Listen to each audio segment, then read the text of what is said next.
Hey everyone, guess what? We do not have ugly swag. We have spaced out radio gear that you're going to want to wear. Why? Because no one wants to wear ugly clothing. So head on over to spacedoutradio.com and go shopping today. You'll be glad you did. And it's a great way to support our show. Once you get your gear, send us a picture of you rocking out in your SOR swag. spacedoutradio.com, shop there today, and make yourself look good.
Welcome to Spaced Out Radio in our broadcast today of the task force hearing Restoring Public Trust through UAP Transparency and Whistleblower Protection.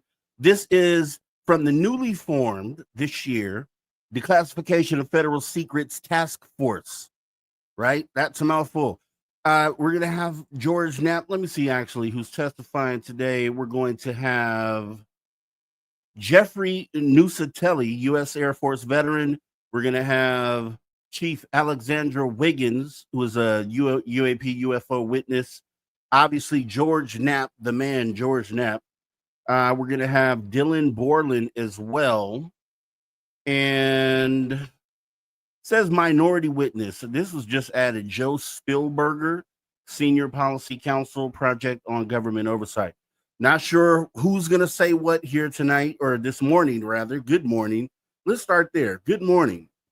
We're never on this early on Spaced Out Radio, right? Good morning to everybody out there. Hopefully you're getting your day started just right.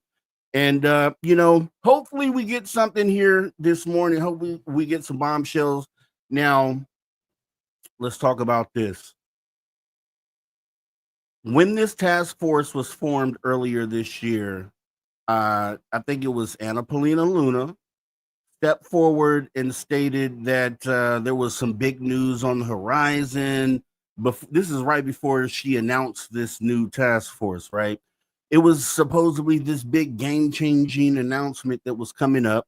A lot of people thought, oh, is she about to, step forward and let everyone know that UFOs are real? She simply stepped forward. She built it up and stepped forward and said, we have a new task force that's going to be looking into federal transparency, right? So it was, a lot of people came in with their hopes too high and were let down by that announcement. I would just caution, don't walk into this one with super high expectations. That's how you get let down. If you come in with your expectations lowered, I think you might appreciate maybe what happens today, or at least be able to see some of the silver lining that we may get out of this. Now, I will say that she did go on, and then when I say she, I'm talking about Anna Polina Luna. She did go on News Nation yesterday, and she hyped this up as well. Said it was going to be something, a big surprise that was going to be shown here today. Not sure what that is, but I'm not going to get my hopes too high, but we're going to sit back, we're going to watch it, and hopefully this is a game-changing hearing. I'm really hoping that that's the case. And we appreciate you guys once again coming in and watching it with us. You could have watched it anywhere else in the world, but you decided to come in and watch with us here on Spaced Out Radio, and also streaming over on the Social Dig, depending on where you might be watching this broadcast from.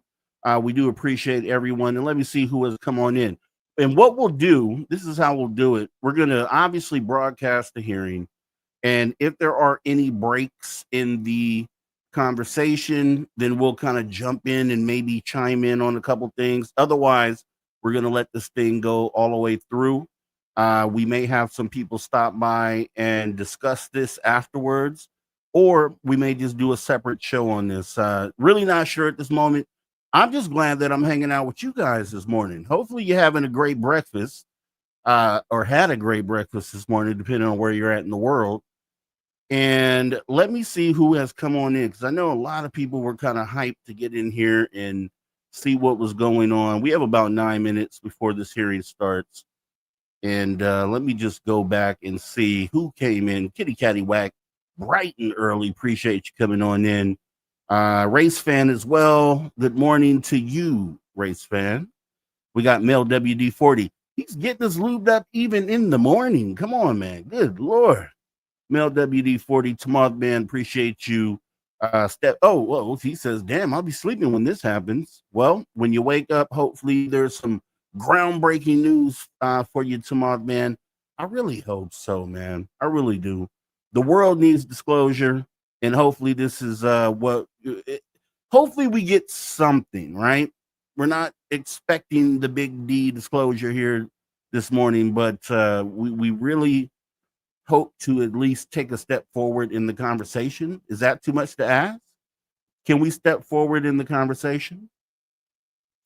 And hopefully some of those questions get addressed, because as you know, I did a show over on the Social Dig about Congress and what are they doing with this whistleblower information. There's going to be whistleblower testimony here. So, you know, hopefully we get some insight on some of the things that they may be doing with this information. When I say they, I mean Congress, or at least what they intend on doing with the information, right? You know, last hearing we had Lou Elizondo, we had Tim Gallaudet, I believe was there, Mike Gold, and the last person is escaping me at the moment. But it was an okay hearing. You know, we got Lou Elizondo to go on the record in public, which was cool. I don't know if we really stepped away from that with anything. However, we did have within 5 days of that hearing the beginning of the whole drone situation. So I don't know. Maybe this will trigger some more action in the UFO community here in the UFO world. We haven't had a lot to talk about, you know, for the most part for this year. So hopefully we get into some really good stuff here. Matt Carter, man, Rob is clocking in early for us. Looking forward to it. Yep, I said I would. I'm here. And I want to hear what's going on. I want to hear what's being said as we have about 5 minutes before this thing starts. Let's see, who else do we have out there? Andrew Gnomes Trucking. Andrew and Gnomes Trucking. Appreciate you coming on in. Let's see, Carl Bittner. Thanks for showing up. Let's see, the Zonium. Nothing will be disclosed to the public. Inside scoop. Yeah, you know, we're probably going to hear a bunch of that. I can only talk about it in a skiff. I think we are pretty much predicting, but we're going to hold our hopes out. We're going to have some optimism, even though it's not warranted, probably, you know, for the most part, based on previous hearings that we've had. But really hoping for something great to come out of this. Polly Rotterman, appreciate you coming on in. Let's see. We have about 4 minutes left before we get this thing started. UFO Tim James. Thanks for doing this, Mr. Rob G. I'll be listening on the drive to work this morning. Good morning, everyone. Right. That's not, we own the night, right? But do we own the morning? Can we own the morning? I guess we're owning the morning right now, right? Is this technically owning the morning? Yeah. I think yeah, we're owning the morning this morning. Miss Catherine Jones, thank you for coming on in. We appreciate it. And yes, friend, hey everyone, look forward to the hearing. My friend is one of the whistleblowers testifying today, and I believe that is Chief Alexandra Wiggins, if I'm not mistaken. Is that? If so, I will talk to you behind the scenes, Miss Catherine. Would love to bring them on the show. Lil Cam 51, bright and early. I see you out there. Mike Bothwell as well. Lars Jansen, Brian Drummond. Hello, aliens and humans. Appreciate you coming on in. Annie Perry. Let's see. We got about 3 minutes left here before we get it going. Matt Geek joining us from X. We appreciate you showing on up. Sins of Life. Appreciate you coming on in. Gory Tiger. Hey, appreciate you showing up this morning. Magneticus. Tyler 420. Let's see. Kate Chessay. Hey, Kate. Thank you for coming on in. Lisa Piper. And then Bim Jim. Now what? Yeah, that's probably the greatest last comment.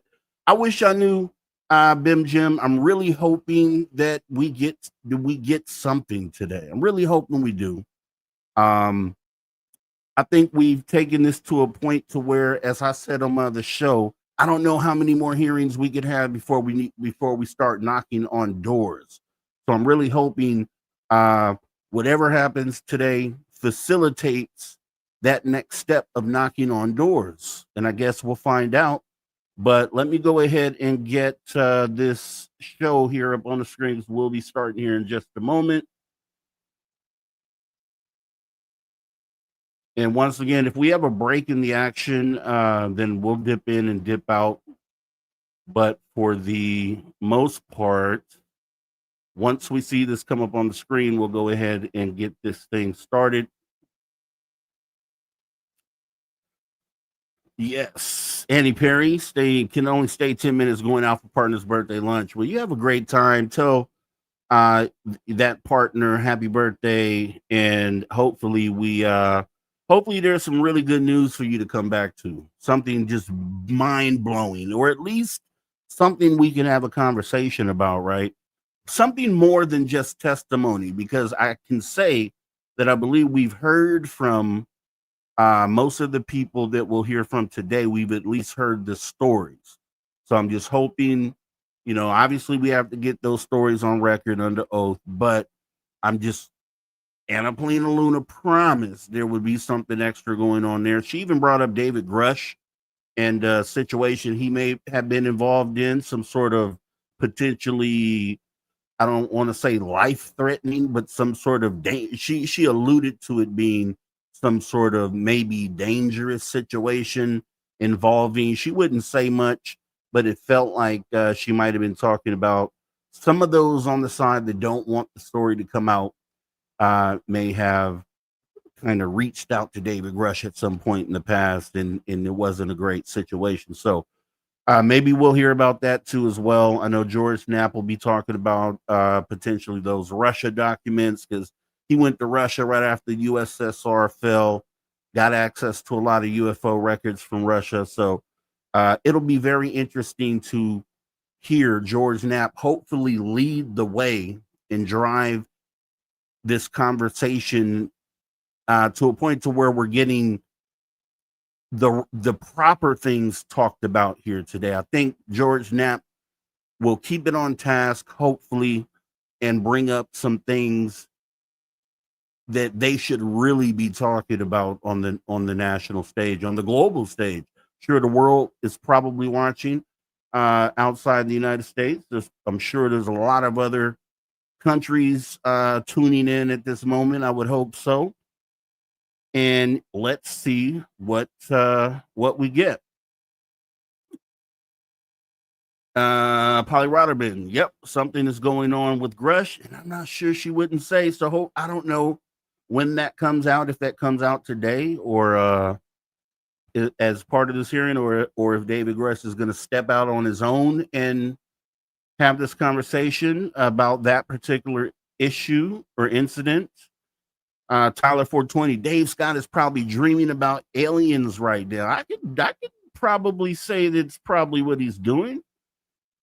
You know Dave just as well as I do.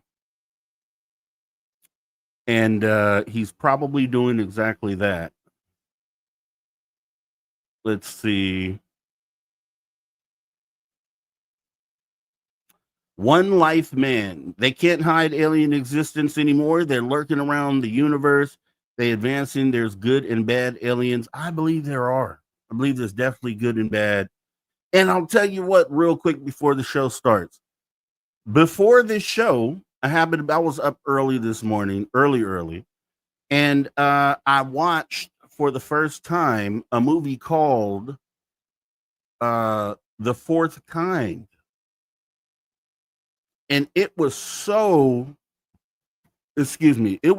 different as far as what you hear most people talk about when they have this face-to-face contact with these extraterrestrials.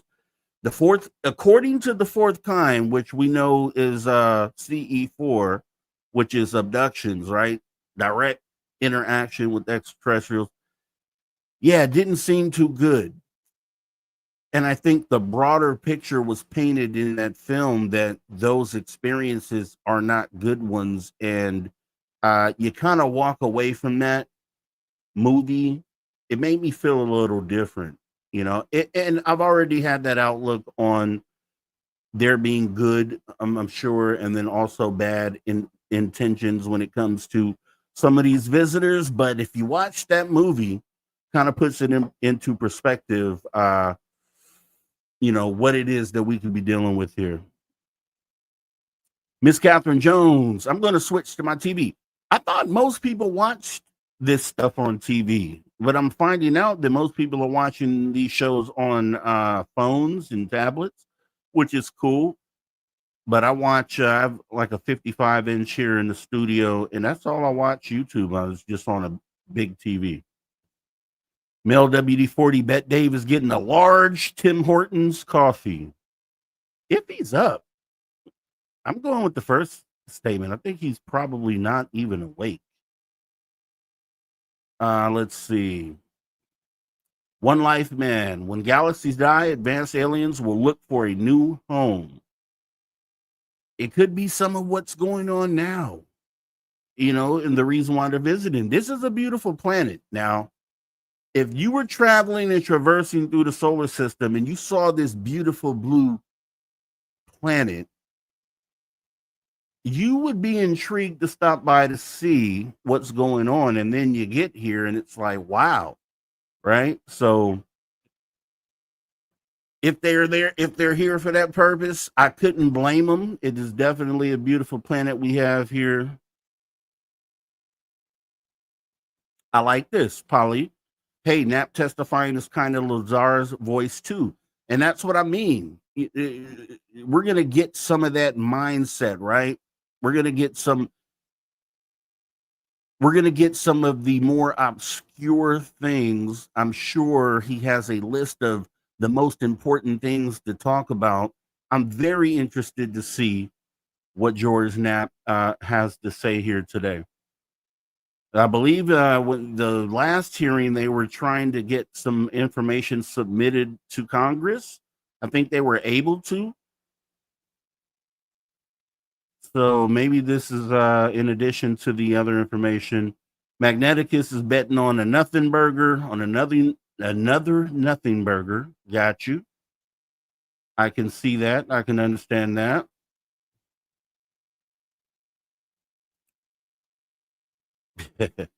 I'm back. Can't chat on my TV. I hear you, Miss Catherine. Tim James. Heading out the door and off to work. We'll be listening. Dave and I will be working on the studio tonight and will be popping on the air while working to have an impromptu hearing discussion. Well, guess what, sir? I'll be joining. This hearing of the Task Force on Here we go. Declassification of Federal Secrets will come to an order. Welcome, everyone. Without objection, the chair may declare a recess at any time.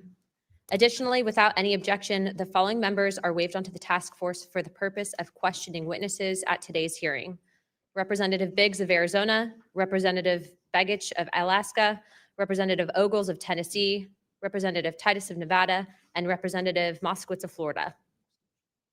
There are no objections. I recognize myself for the purpose of making an opening statement. Good morning and welcome to the hearing regarding UAP disclosures. For too long, the issue of unidentified anomalous phenomena, commonly known as UAPs, has been shrouded in secrecy, stigma, and in some cases, outright dismissal. Today, I want to state clearly that this is not science fiction or creating speculation. This is about national security, government accountability, and the American people's right to the truth. I've spoken now to a number of whistleblowers from the military, to include the infamous Eglin Air Force Base incident that occurred when myself and former Representative Matt Gaetz, as well as Representative Burchett, followed up on a lead from multiple active duty Air Force pilot whistleblowers that alleged that the United States Air Force was covering up UAP activity at Eglin Air Force Base.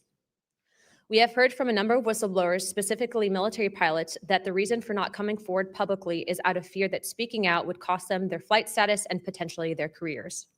This is unacceptable. We cannot protect our airspaces if our best trained observers are silenced. We cannot advance science if we refuse to ask questions. And we cannot maintain trust in government if we keep the American people in the dark. Now, Congress has tried to fix this problem. Congress tried to create formal channels through the All-Domain Anomaly Resolution Office, also known as AARO, and the Intelligence Community Inspector General for service members and officials to make disclosures. But the reality, the reports come in are often to brush aside, slow-walked, or met with skepticism rather than serious investigation. Recently, the former AARO director, known as Sean Kilpatrick, attacked our witnesses and members on this committee. It should be noted that he's a documented liar and brings into question what his purpose at AARO really was if it was not to follow up on investigations and disclose his findings to members of Congress. A former Deputy Assistant Secretary of Defense for Intelligence, Chris Mellon, described a report published by AARO that found no evidence that any USG investigation, academic-sponsored research, or official review panel has confirmed any sighting of UAP-represented extraterrestrial technology. As the most error-ridden and unsatisfactory government report I can recall reading during after decades of government service. Mellon further noted that this was a first error report submitted to Congress without the Director of National Intelligence's sign-off, and seemingly excluded input from any scholars or experts who have studied or written extensively about this topic, as would normally be in any other case in this field.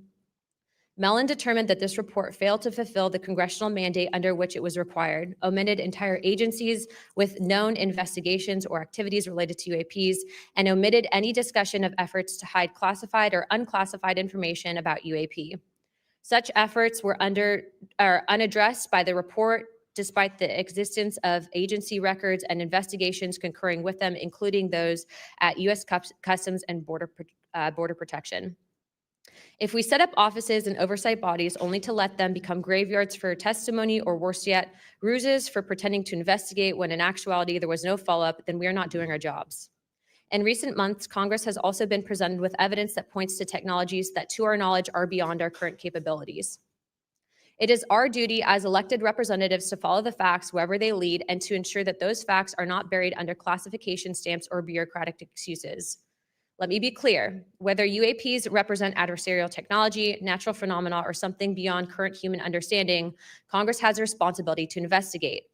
If these objects are foreign in origin, then they pose a direct threat to our national security. And if they represent something unknown, they demand rigorous scientific inquiry, not ridicule, not secrecy, and not silence. The stakes are very high. Adversarial nations are not waiting for us to catch up. They are studying these phenomena as well aggressively, as multiple nations have also announced their own parliamentary investigations into this very topic.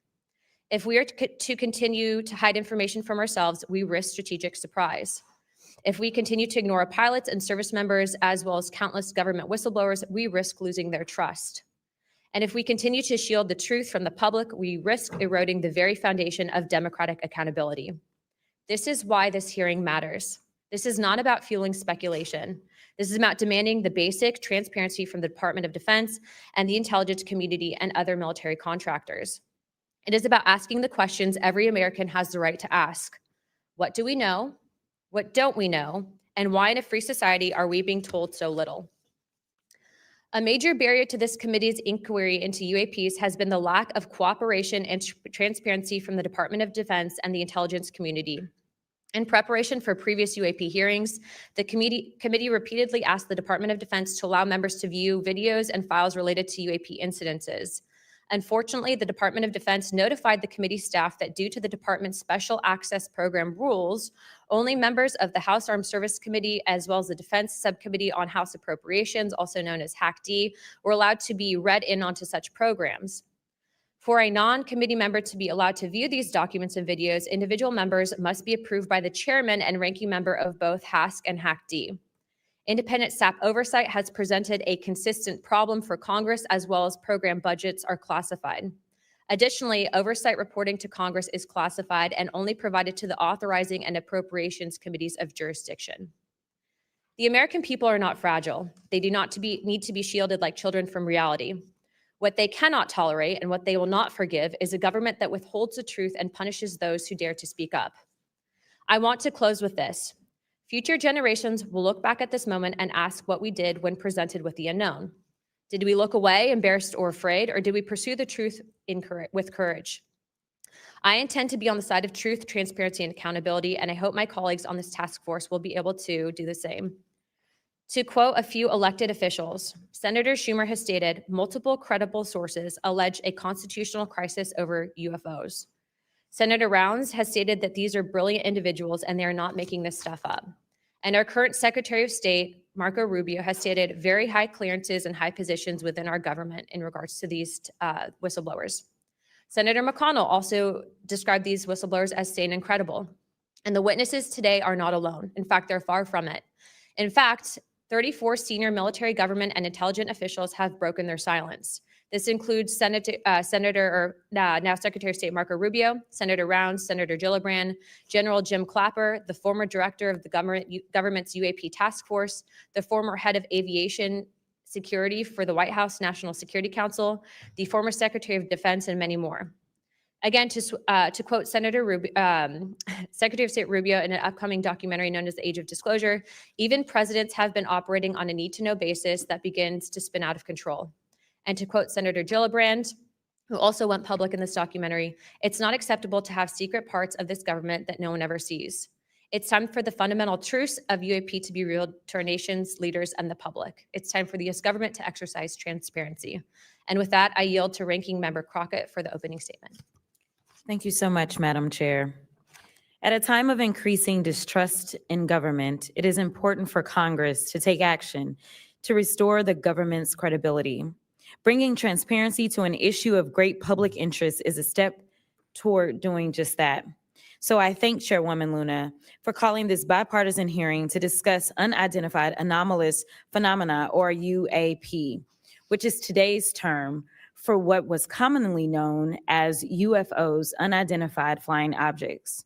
And while some people think of flying saucers when they hear these terms, it is vital that we focus on the real-world impact of UAPs on critical infrastructure, civilian safety, and national security. There is good reason to believe that most UAPs have origins far closer to home. Currently, NASA has not found any evidence that any UAPs have an extraterrestrial origin.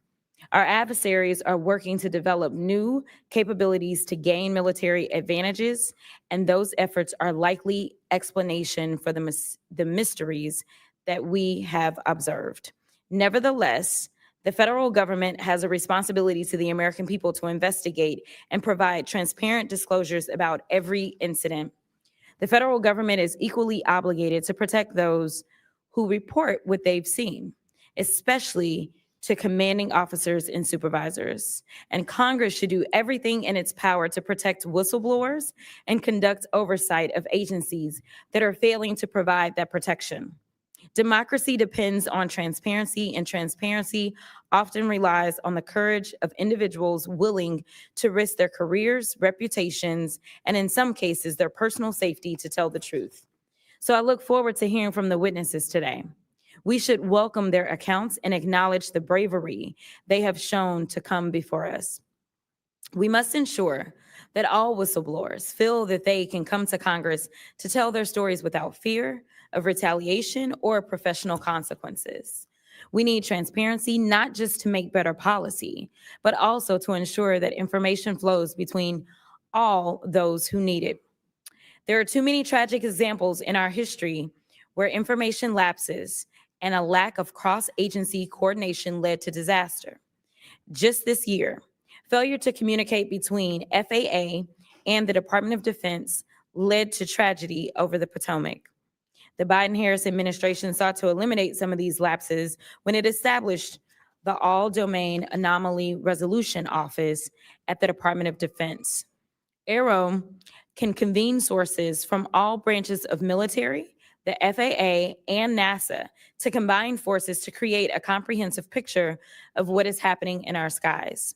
Some UAP reports have perfectly normal explanations: satellites, consumer drones, weather balloons, even pranks. But we need to track down each and every single UAP. The United States has millions of eyes in the sky, both electronic and human. But only the combination of civilian, commercial, and military sources can begin to create a complete picture.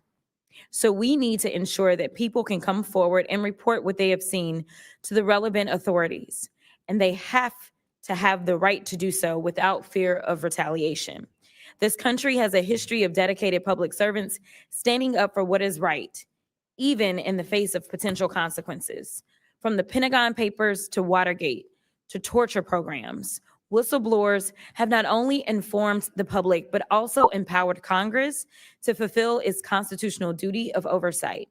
Past Congresses have written laws to grant legal protection for whistleblowers, and it is up to us to work responsibly with all sources to hold the executive branch accountable. We are here today to listen to the stories of those who have witnessed events of interest to the American people, and to support the policies that cultivate an environment that welcomes and protects whistleblowers. I hope this hearing will be an example of the respect and protection whistleblowers deserve and the importance of conducting oversight of the federal government. I yield back. I am pleased to welcome the panel of witnesses for today's hearing. I'd first like to welcome Mr. Jeffrey Nusatelli. He's a United States Air Force veteran and a career federal employee with more than 20 years of experience in national security, law enforcement, and public administration. Next, we have Mr. Alexandra Wiggins. Mr. Wiggins is currently serving as a Senior Chief Operations Specialist in the United States Navy. Mr. Wiggins is testifying in his personal capacity today and not on behalf of the United States Navy. Next, I would like to recognize the gentlewoman from Nevada, Representative Titus. Thank you very much, Madam Chairman, ranking members, for allowing me to sit with you on this panel today.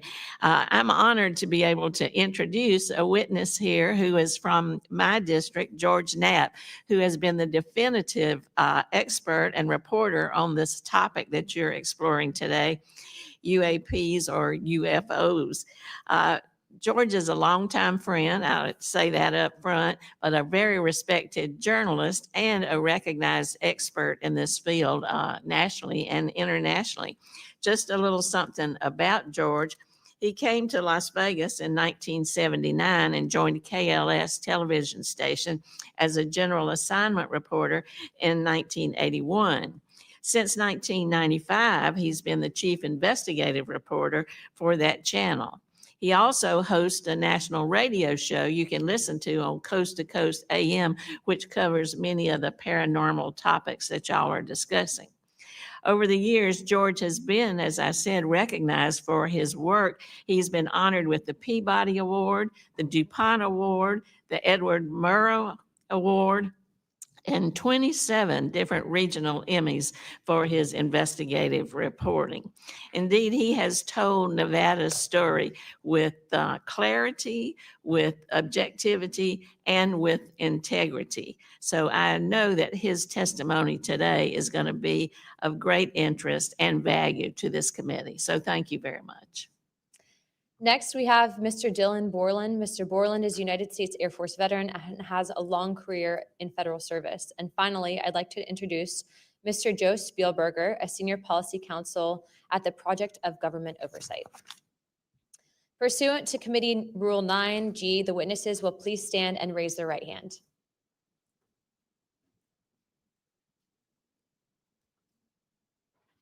Do you solemnly swear or affirm that the testimony that you're about to give is the truth, the whole truth, and the nothing but the truth, so help you God?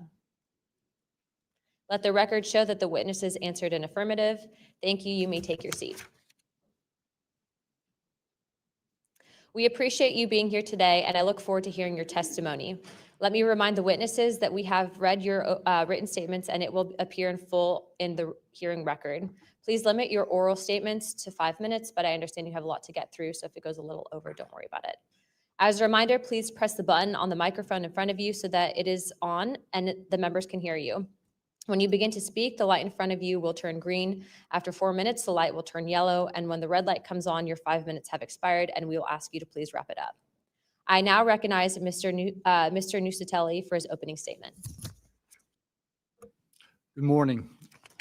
Thank you, Chairwoman Luna, Ranking Member Crockett, and members of the task force for giving us the opportunity to testify today.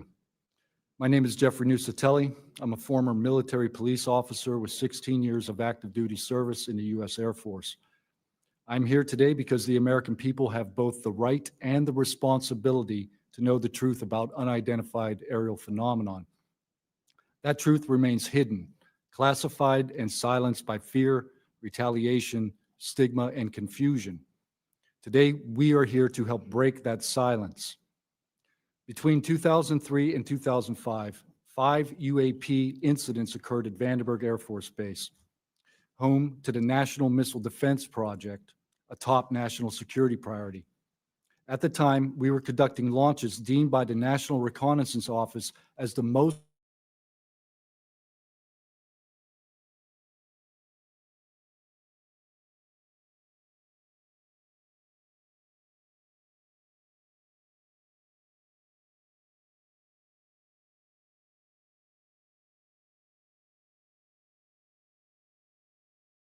multiple personnel, documented, investigated, and reported up the chain of command. We sent information up, but we got no guidance down on how to handle these events. I personally witnessed one of these events and investigated others as they occurred. 6 other service members have provided me with the information that I will share with you today. The incursions began on October 14th, 2003. When Boeing contractors reported a massive glowing red square silently hovering over 2 missile defense sites. After several minutes, it drifted further east onto the base and vanished over the hills.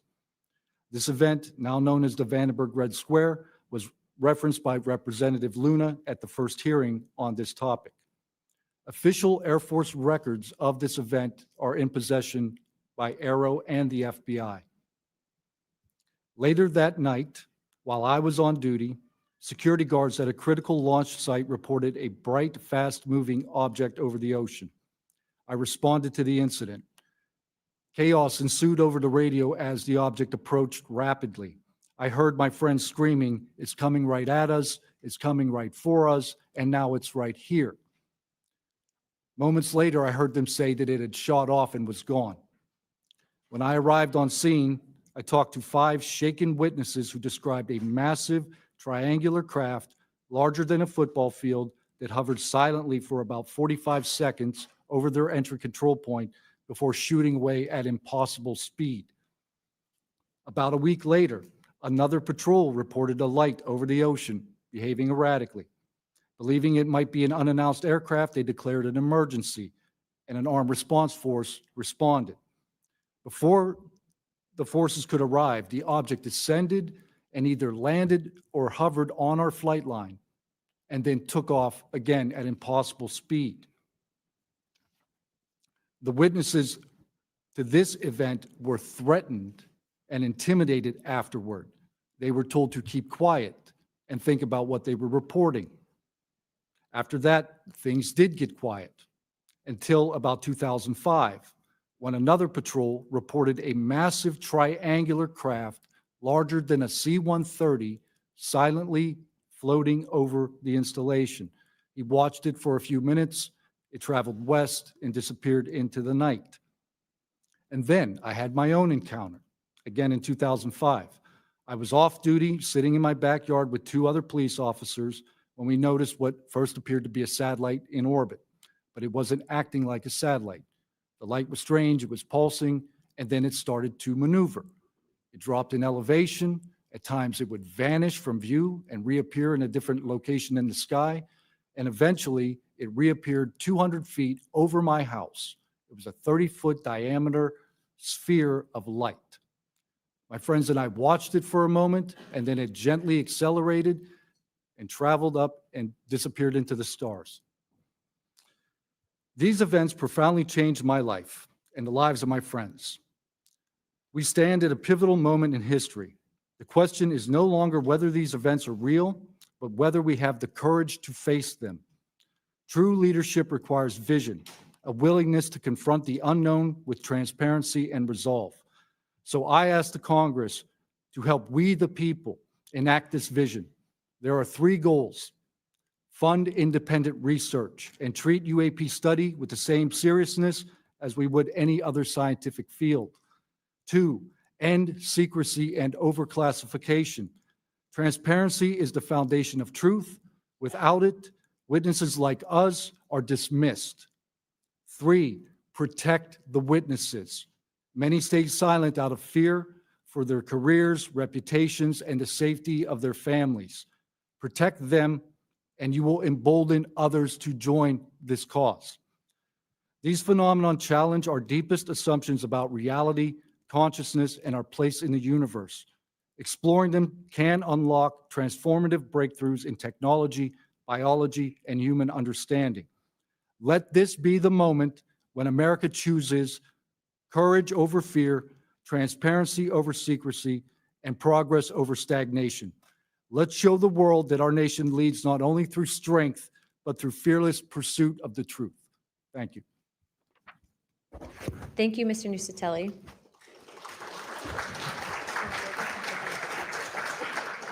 He's not on here. I now recognize Chief Wiggins for his opening statement.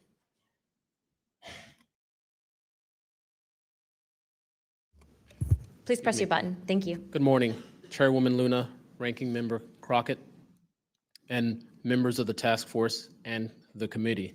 Thank you for the opportunity to testify today.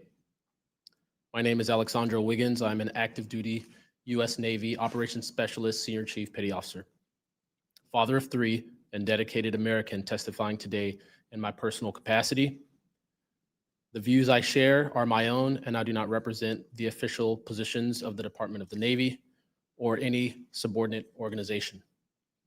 On the evening of February 15th, 2023, at approximately 19:15 PST, in the Whiskey 291 warning area off the coast of Southern California, I was serving on board USS Jackson.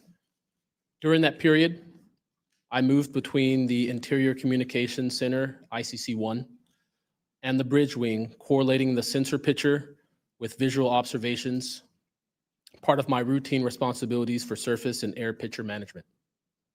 What I observed and what our crew recorded was not consistent with conventional aircraft or drones as they appear on our system.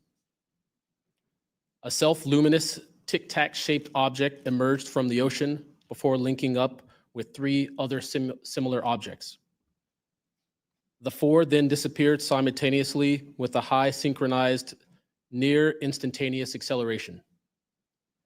I observed no sonic boom and no conventional propulsion signatures, no exhaust plume, no control surface articulation on the Sapphire image system. Shortly after the synchronized departure, radar tracks dropped. These observations were multi-sensor and recorded inside of ICC-1 with time location overlay visible in our source frames that have been made public by journalists.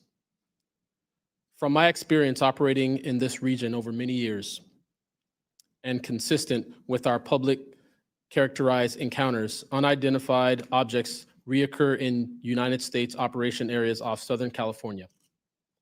That fact alone does not tell us what they are, but it does argue the systematic stigma-free reporting and for the preservation of sensor data so analysts can evaluate safe and intelligence implications with rigor. I want to underscore 3 points for the task force and the committee. Aviation and maritime safety. When crews and watchstanders observe objects that maneuver or accelerate in ways that does not match known profiles and do so near our ships and aircraft, that is first and foremost a safety issue. Standardized checklist and training should ensure we capture the best possible sensor data in real time, including IR settings, slant range estimates, and bearing and range altitude snapshots, and immediate chain of custody for any recordings. Reporting without stigma, protection without retribution. Sailors need to know that reporting UAP encounters will not harm their careers. Congress can help by reinforcing witness protection and by directing the relevant office to maintain confidential, destigmatized channels for service members who step forward with data. Declassification and transparency where possible. The task force declassification mission is directly relevant here. Where operational security permits releasing metadata preserved sensor excerpts or at least technical summaries would improve public trust and accelerate outside scientific scrutiny. That includes, when feasible, the time geo-reference IR frames and radar parameters needed for independent analysis. To be clear, I am not here to make claims beyond my lane. I am here to provide a firsthand account of what I saw, what our systems recorded, and why it matters for safety, for intelligence, and public confidence. My request to you is practical. Help us capture, protect, fairly evaluate the evidence, and provide a safe pathway for those in uniform to report it. In closing, I want to thank the committee and the task force for holding this hearing and for placing this discussion in a forum where evidence can be examined carefully and openly. I appreciate your attention and stand ready to answer your questions. Thank you. Thank you, Chief.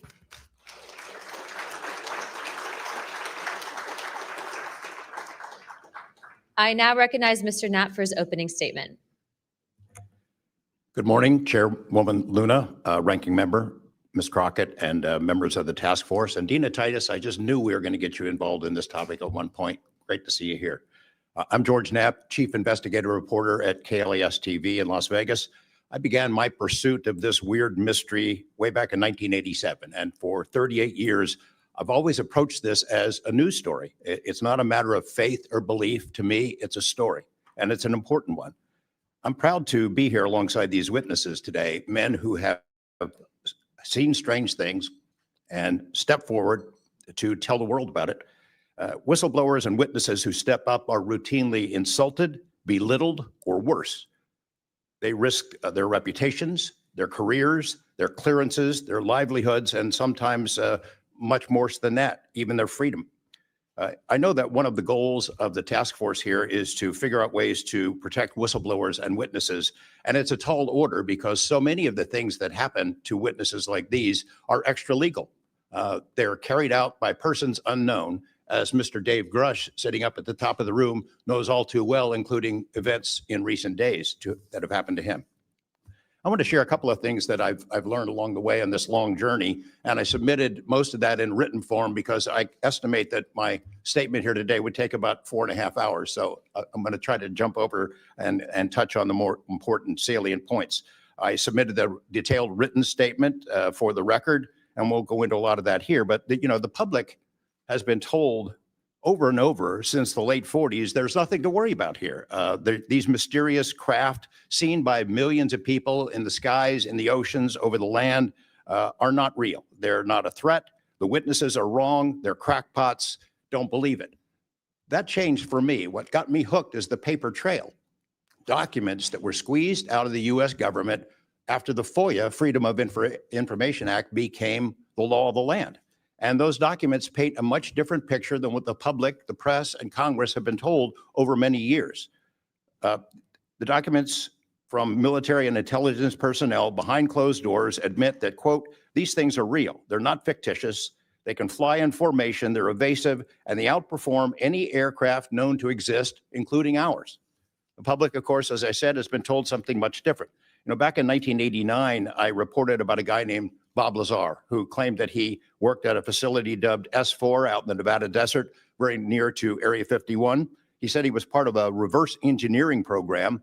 He said there are alien craft that will be taken apart to figure out how they operated out there. And that was a pretty tall order. I had clearly taken a dive into the deep end of the pool there. But in the years since then, I've interviewed dozens of other people, and I've detailed what their testimony has been in the written statement. They include Senator Harry Reid, Senator Howard Cannon, also of Nevada, a guy named Al O'Donnell, who was the first general manager of EG&G in Nevada, which managed the Nevada test site, which blew up hundreds of nuclear weapons. There's a guy named Dr. James Lakatsky, who was a career scientist with the Defense Intelligence Agency, who was the guy who initiated a program called OSAP, Advanced Aerospace Weapons Systems Application Program, which is, as far as we know, the largest acknowledged UFO program ever funded by the U.S. government, which put together an amazing pile of information that members of this committee and the world, most of which have never seen. The DIA still hasn't released 95% of what was prepared by that program at a cost of millions and millions of dollars. The one name I do want to bring up in this session, though, is Robert Bigelow. So looking into the idea of crash retrievals and reverse engineering, while OSAP, that program, was active, the DIA's contractor, Robert Bigelow of Las Vegas, made a bold attempt to acquire physical proof of UFO crashes. It's been widely reported and suspected that Lockheed Martin is one of the contractors, the defense contractors, that has held this stuff, stored it away in secrecy, and tried to figure out how it works. I have confirmed on the record that Robert Bigelow and a trusted colleague from OSAP met with and negotiated with senior executives at Lockheed Martin and hammered out a deal wherein Bigelow's company, Bass, would receive a quantity of unusual material that had been stashed away and protected at a facility in California. That material was not made here. I want to move on now to the Russia files, because that was going to be sort of the central impetus of what I was going to talk to you about today. Back in the early 90s, I got into Russia, met with a number of their defense officials, Ministry of Defense and others, who confirmed for me that Russia had been doing the same thing that the United States had been doing, that is, secretly studying UFOs while publicly saying something completely different.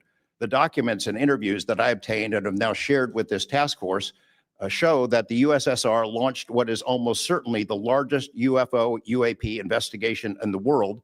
The first phase of that was an order was sent out to the entire USSR military empire that every unit, you see anything strange in the sky, a craft, an orb, something unusual, you had to gather all the evidence, collect testimony from the witnesses, look for physical evidence, and all of that information went into one program at the Ministry of Defense.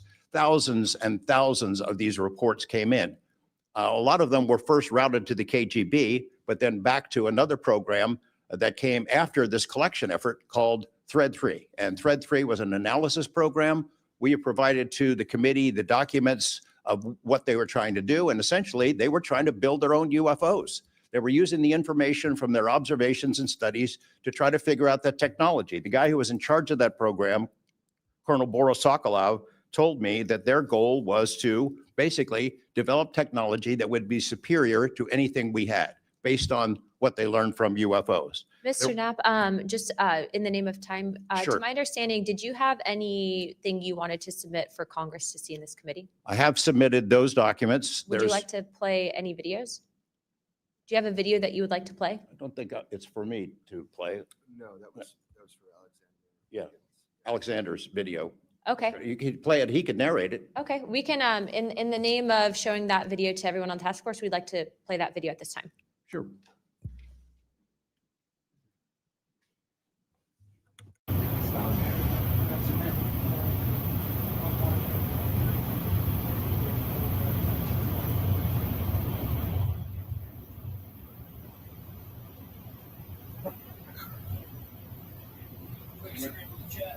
Wouldn't surprise you, I tell you. You call it the VVSS team. Yeah, like 2008.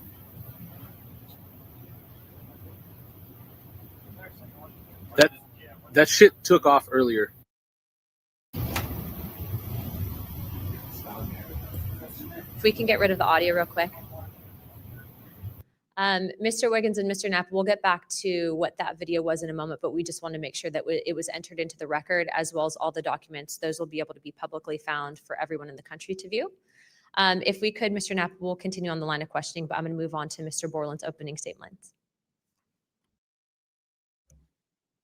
Good morning, members of the task force and the committee. I would like to express my gratitude for being invited to testify to the current task force created under the People's Chamber and the American public. As an American citizen, veteran, and intelligence community professional, it is an honor and a privilege to serve under oath before you on behalf of our country. I speak for myself and no former agency or company I have been previously affiliated with.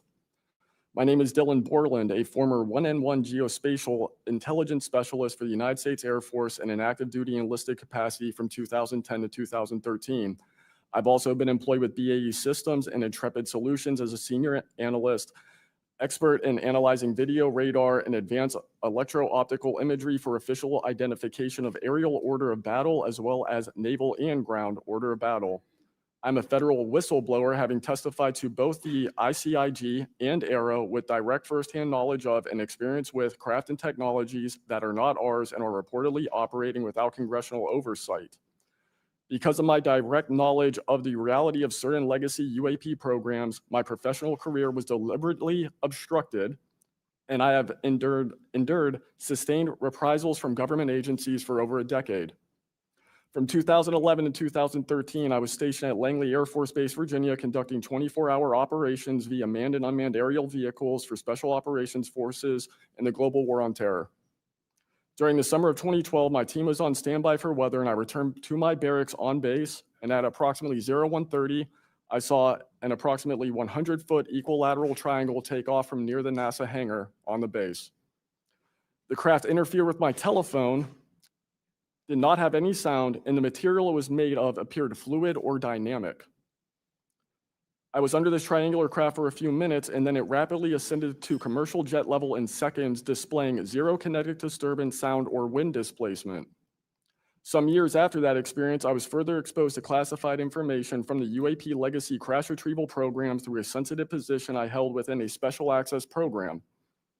During this time, intelligence officers approached me in fear for their own careers, citing misconduct within these programs and similar retaliation that I was already enduring at this time. These issues include medical malpractice committed by Veterans Affairs staff, denial of work I performed while enlisted in the United States Air Force, forged and manipulated employment documents, workplace harassment, including colleagues being directed to not speak with me, manipulation of my security clearance by certain agencies, blocking, delaying, and ultimately removing my ability to be employed within the IC. The retaliation I face and the retaliation against individuals I know who worked in these programs is what convinced me in March 2023 to become a whistleblower.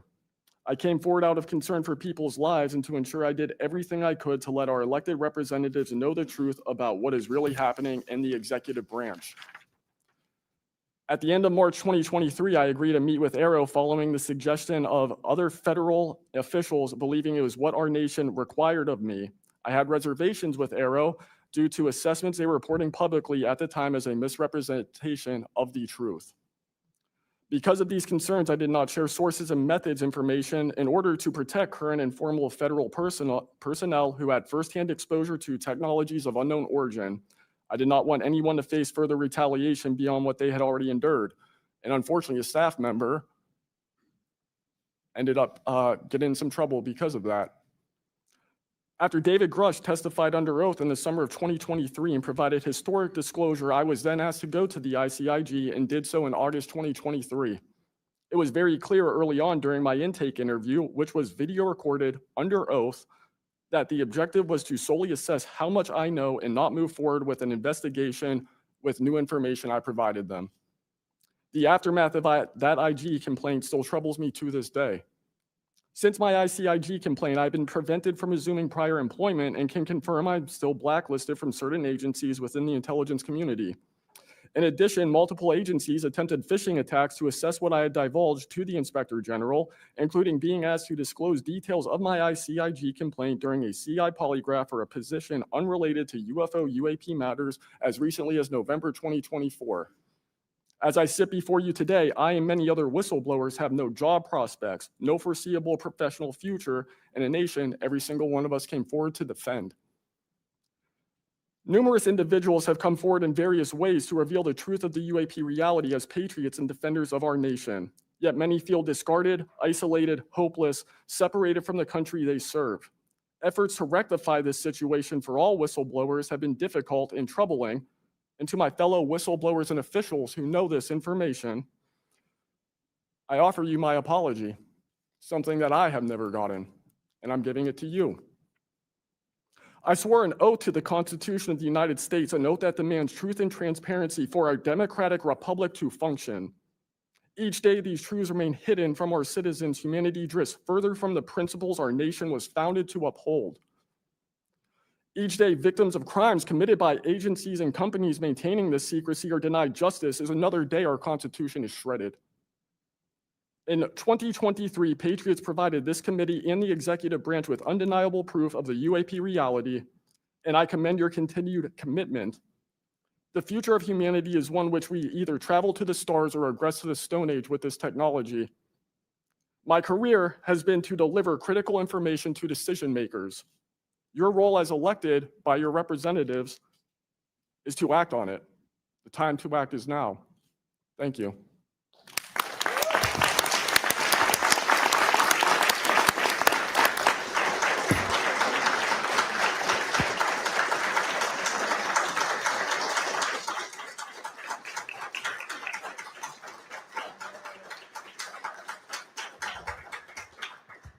Mr. Borland, thank you for your service to our country, and we appreciate you. And we are sorry about how you've been treated, and we will make sure that we try to rectify that situation. Thank you, ma'am. Mr. Spielberger, please, your opening remarks. Chairwoman Luna, Ranking Member Crockett, and Task Force members, thank you for the opportunity to testify here today about the importance of strengthening whistleblower protections, especially in the context of national security. I'm a senior policy counsel at the Project on Government Oversight, a nonpartisan independent watchdog organization that investigates and exposes waste, corruption, abuse of power, and when the government fails to serve the public or silences those who report wrongdoing. Whistleblowers are the first line of defense to root out waste, fraud, abuse of power, and corruption in our government. Congress relies on whistleblowers so that it can fully exercise its oversight and legislative authorities. It's understandable that former presidents of both parties have often taken a hostile approach toward whistleblowers. Their disclosures can embarrass the president and their political party or even lead to a national scandal. But whistleblowers continue to play a vital role during both Democratic and Republican administrations. They help Congress and the public identify and understand what government corruption looks like. Their disclosures fuel investigations and allow us to address wrongdoing and hold those responsible to account. That's why historically there's been a strong bipartisan consensus in Congress to support and protect whistleblowers. Doing so protects the country and ensures our government is more responsive and accountable to the people. National security whistleblowing in particular is a tradition going back to the founding of our country, and over time, national security whistleblowers and their disclosures have impacted some of the most fundamental issues and questions about how we wish to be governed and how our government can better serve its people. From the role the U.S. plays around the world to holding powerful actors accountable, government ethics and transparency, human rights and civil liberties, executive branch authority, First Amendment freedoms of speech and dissent, freedom of the press, and the public's interest and right to know. Despite this invaluable public service, blowing the whistle comes at great personal risk. Whistleblowers risk losing their jobs, careers, livelihoods, and reputations. They can face retaliatory investigations, lawsuits, and even serious criminal charges. And they can endure deep mental, emotional, and psychological harm. All of that risk to speak the truth, to ensure that agencies fulfill their core missions, and that they serve the best interests of the people. Those who retaliate against whistleblowers don't just violate their legal rights, they inflict real harm on our government and betray the public's trust. Targeting whistleblowers instead of the corruption they expose wastes agency resources and further allows that corruption to continue unaddressed. It can instill a chilling effect across an agency, fostering a climate of fear and distrust, quieting dissent and free speech, and deterring potential whistleblowers from coming forward in the future. Whistleblowers are often some of the most dedicated and principled public servants we have because of their willingness to put themselves on the line to do what's right. And Congress has historically supported them, again, on a bipartisan basis, but unfortunately, whistleblowing has increasingly become more politicized, with support for whistleblowers often hinging on which party is in power and which party is politically inconvenienced by the misconduct being exposed. But to be clear, targeting whistleblowers individually risks undermining whistleblowing, period. POGO advises members of Congress on both sides of the aisle to focus on the evidence, not the individual. We will always need whistleblowers to achieve the government that best serves its people, because when people of conscience, integrity, and good character refuse to speak up out of fear, complacency, or self-preservation, and leave corruption to fester behind closed doors, that is probably the most dangerous risk of all. If we are serious about increasing government transparency and restoring the public's trust, we need public servants committed to the truth. Whistleblowers need safe and effective channels to make lawful disclosures. They need stronger protections against retaliation. And when they do face retaliation, they need a fair shot to be made whole. Congress has made strides to pass whistleblower legislation, and these laws need to be updated and expanded so that whistleblowers truly receive the protections they need, retaliators are held accountable, and we can achieve the type of government the people deserve. We strongly urge Congress to continue its historic tradition of championing the rights and protections of all whistleblowers. Thank you again for the opportunity to testify here this morning. POGO is committed to working with you and the Oversight Committee to address these critical issues. I look forward to any questions. Thank you, sir, very much. Additionally, without objection, the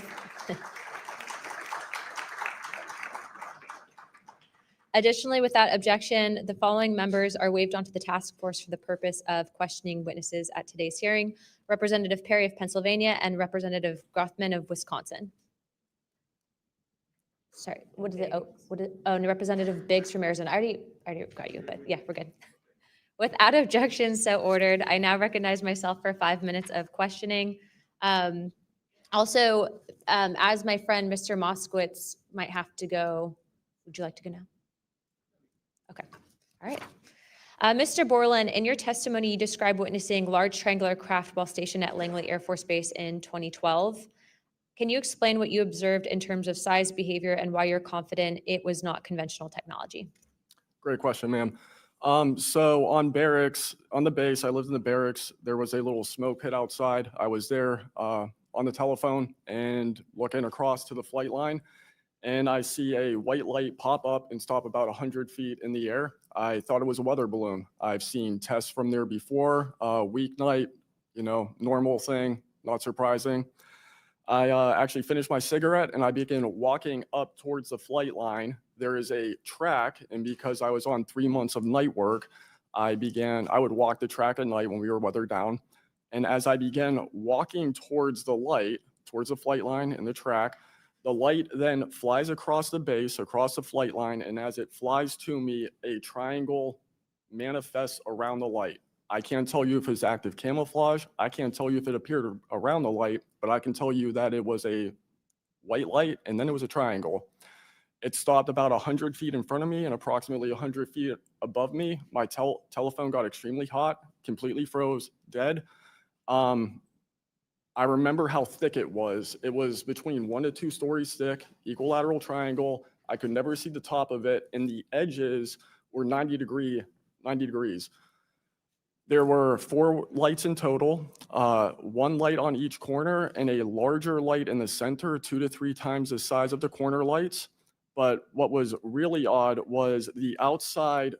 The best way to describe it is like looking at a James Webb telescope picture where you have the colors and then the black background. So the craft itself was this black metallic flake paint, but on top of the craft was this gold, lava, plasma, some type of fluid going over and around the craft.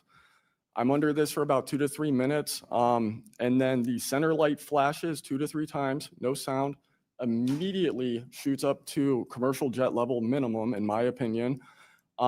And I immediately feel static electricity all over my body. And then I smell the smell of after a thunderstorm or lightning storm, that really strong summer thunderstorm smell. Gets up to flight level. I'm trying to get my phone reset, and I can only see the center light at this point. If I didn't actually see it take off, I would have thought it was a star. And then it hovers up there and it begins to slowly move due east out over the Atlantic Ocean. I finally got my phone reset. The entire thing was about, from the time I saw the light pop up near the hangar until it took off out over the ocean, was about 15 minutes. And following up to that question, after you disclose this information to the intelligence community, Inspector General, you're subject to phishing attempts and job blacklisting. How widespread do you think this is across the intelligence community for those who raise concerns regarding UAP programs? It's a difficult question to answer. I think prior to David Grush and people beginning this process of bringing people into awareness of the reality of these programs and certain things people have witnessed, probably extremely widespread. I think today there's still an issue, but because people are able to come before you and people are speaking out, I think it has been somewhat less. I would hope, though, that people would, because if this goes back into closed doors, this is going to get really ugly. What type of behavior have you witnessed from former Aero Director Sean Kilpatrick as well as his staff in relate to this information you provided to them? Did they ever try to classify this information as non-human technology? Good question. The problem with this is that I know what I experienced firsthand, and I know other things. I think the staff at Aero that I met with in March of 2023, I think they were good people doing the job they were told to do. I did not meet with Kirkpatrick. He was either not present or did not want to meet me that day. However, they did classify information about the reality of this subject. And it was very concerning because in my Aero MFR, they had actually referenced a former staff member that was the one who told me to go there, and they probably shouldn't have done that.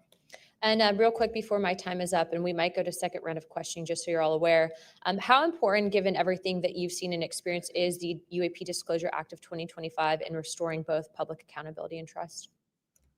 I think very important. I would hope, though, that the 7-year window could be shrunk, my opinion, but very important. The truth needs to be known. Thank you very much. I now recognize Jared Moskowitz of Florida. Thank you, Madam Chairwoman. Thank you for allowing me to wave on to the committee. I remember, the last committee when we had a bunch of former military personnel folks that either served on bases, were pilots, or were in different programs experiencing knowledge. It made me recognize that the narrative has changed, right? It's politically convenient for the government if you all weren't military folks in suits It would be much better if you pulled up in Winnebagos and were wearing hats. And so the picture of this, because that's important for the American people and how you tell a story, what the message looks like, and who the messenger is.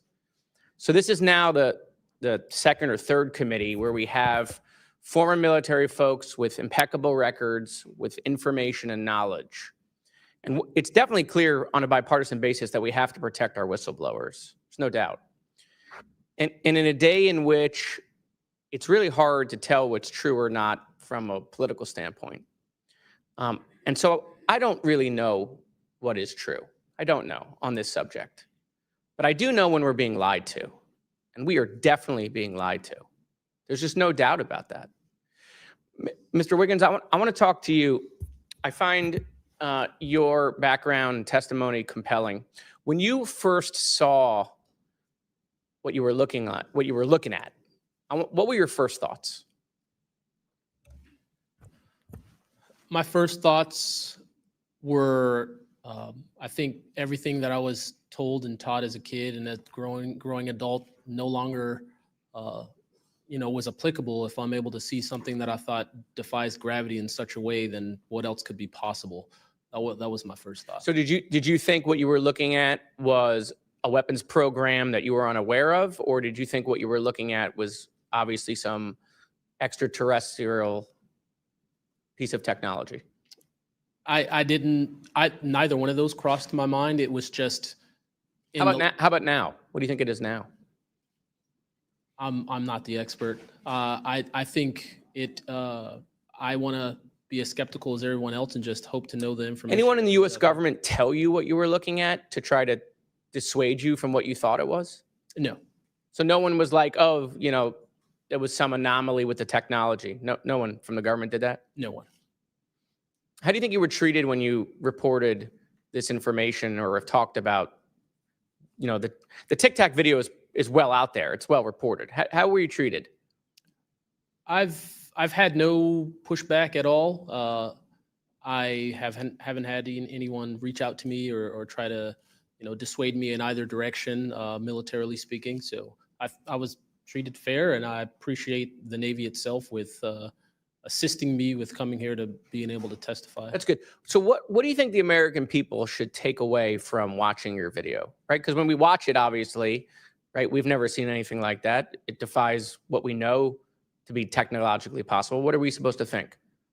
Someone's lying about something. Someone's hiding something, right? That's not normal what you looked at. I think what the American people should think when seeing that video, along with others before me, is that there is something out there and we should know as the people what it is. Right. And so let's eliminate possibilities. So they didn't come to you and say there was a technological error with what you were looking at. So we put that aside, right? They didn't say it was broken. So we look at that and we see something. So it's either a weapons program being reverse engineered by our governments or other governments, or it's nobody's government and it's not from here. Those are it. You agree with that assessment? I agree. One or the other. Mr. Borland, when you first experienced what you were looking at, what did you do next? Like, what was your next step after it had passed and you were done? I actually kind of laughed to myself and said, okay, so this exists as well. Worked in enough programs, been exposed to enough that I was like, okay, so this is a real thing.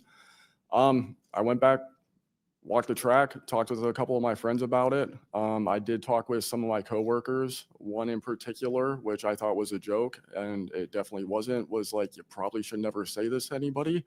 And then what happened to me happened. So. What about you, Mr. How do you pronounce your last name? Nusatelli. Nusatelli. And sorry, I know I'm running out of time, Madam Chairwoman. So obviously your incident happened well before we could record things on cell phones and things of that nature, right? What did you do when you first experienced? Because what you saw, right? You saw it happen like right out of your base. Correct. So tell me what you did after you saw that. What was like your next move? And I want to hear what your experience was. My next move, I went into my house after it left. I made sure no one had been abducted, and I picked up the landline. I called the Security Forces Command Center. I reported it. I requested that they give me a call back and make notifications up the chain of command. I got a call back in about 15 minutes. They reported that the weather station reported no balloons or aircraft, nothing on radar, no aircraft inbound or outbound. So I got that notification. And then within the following day or two, me and the other witnesses wrote statements. We prepared a report, and then we filed all that information. Madam Chairman, thank you for your indulgence in my questioning, and thank you for continuing to lead on this subject. What do you and your friends think about it today? You all have talked about it. I mean, so what do you think about your experience as a collective group? That'll be my last question, Madam Chairwoman. I mean, we've been talking about this for 20 years. We don't know what we saw. What we saw changed our lives and the way we think about everything. It was incredibly profound. The object I saw, I don't even know if it was an object. It was a light. It was an orb. It didn't look like a craft, but it did look solid. And that's what we talk about. We noticed the object. Someone would see a light. They would pay attention to the light. And then the object responds. It performs for you. And then they come down and they investigate you. So it's almost like they're curious. So that's the thing we primarily talk about.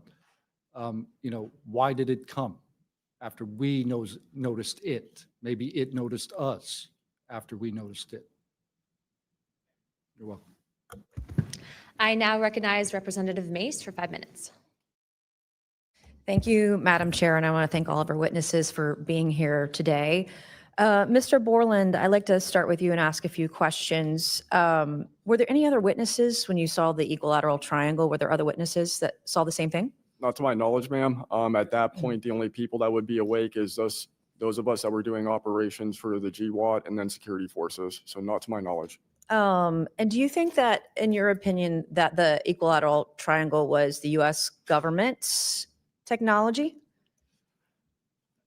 I did once upon a time, but knowing what I know now, I'll have to answer that question in a skiff probably. Well, my next question is, you teased us, so knowing what you know now means what? I know enough to know that if you want an answer to that question, go to Arrow. They have the answer. Do you think it was a foreign government? I do not, no. And Arrow was supposed to be disclosing. The last time I was in a skiff with Arrow, they said they were going to be doing disclosures. Had they been doing much of that? I don't have an answer to you you. I don't know. I know what Arrow reports publicly, and I know what I've been through. Yeah.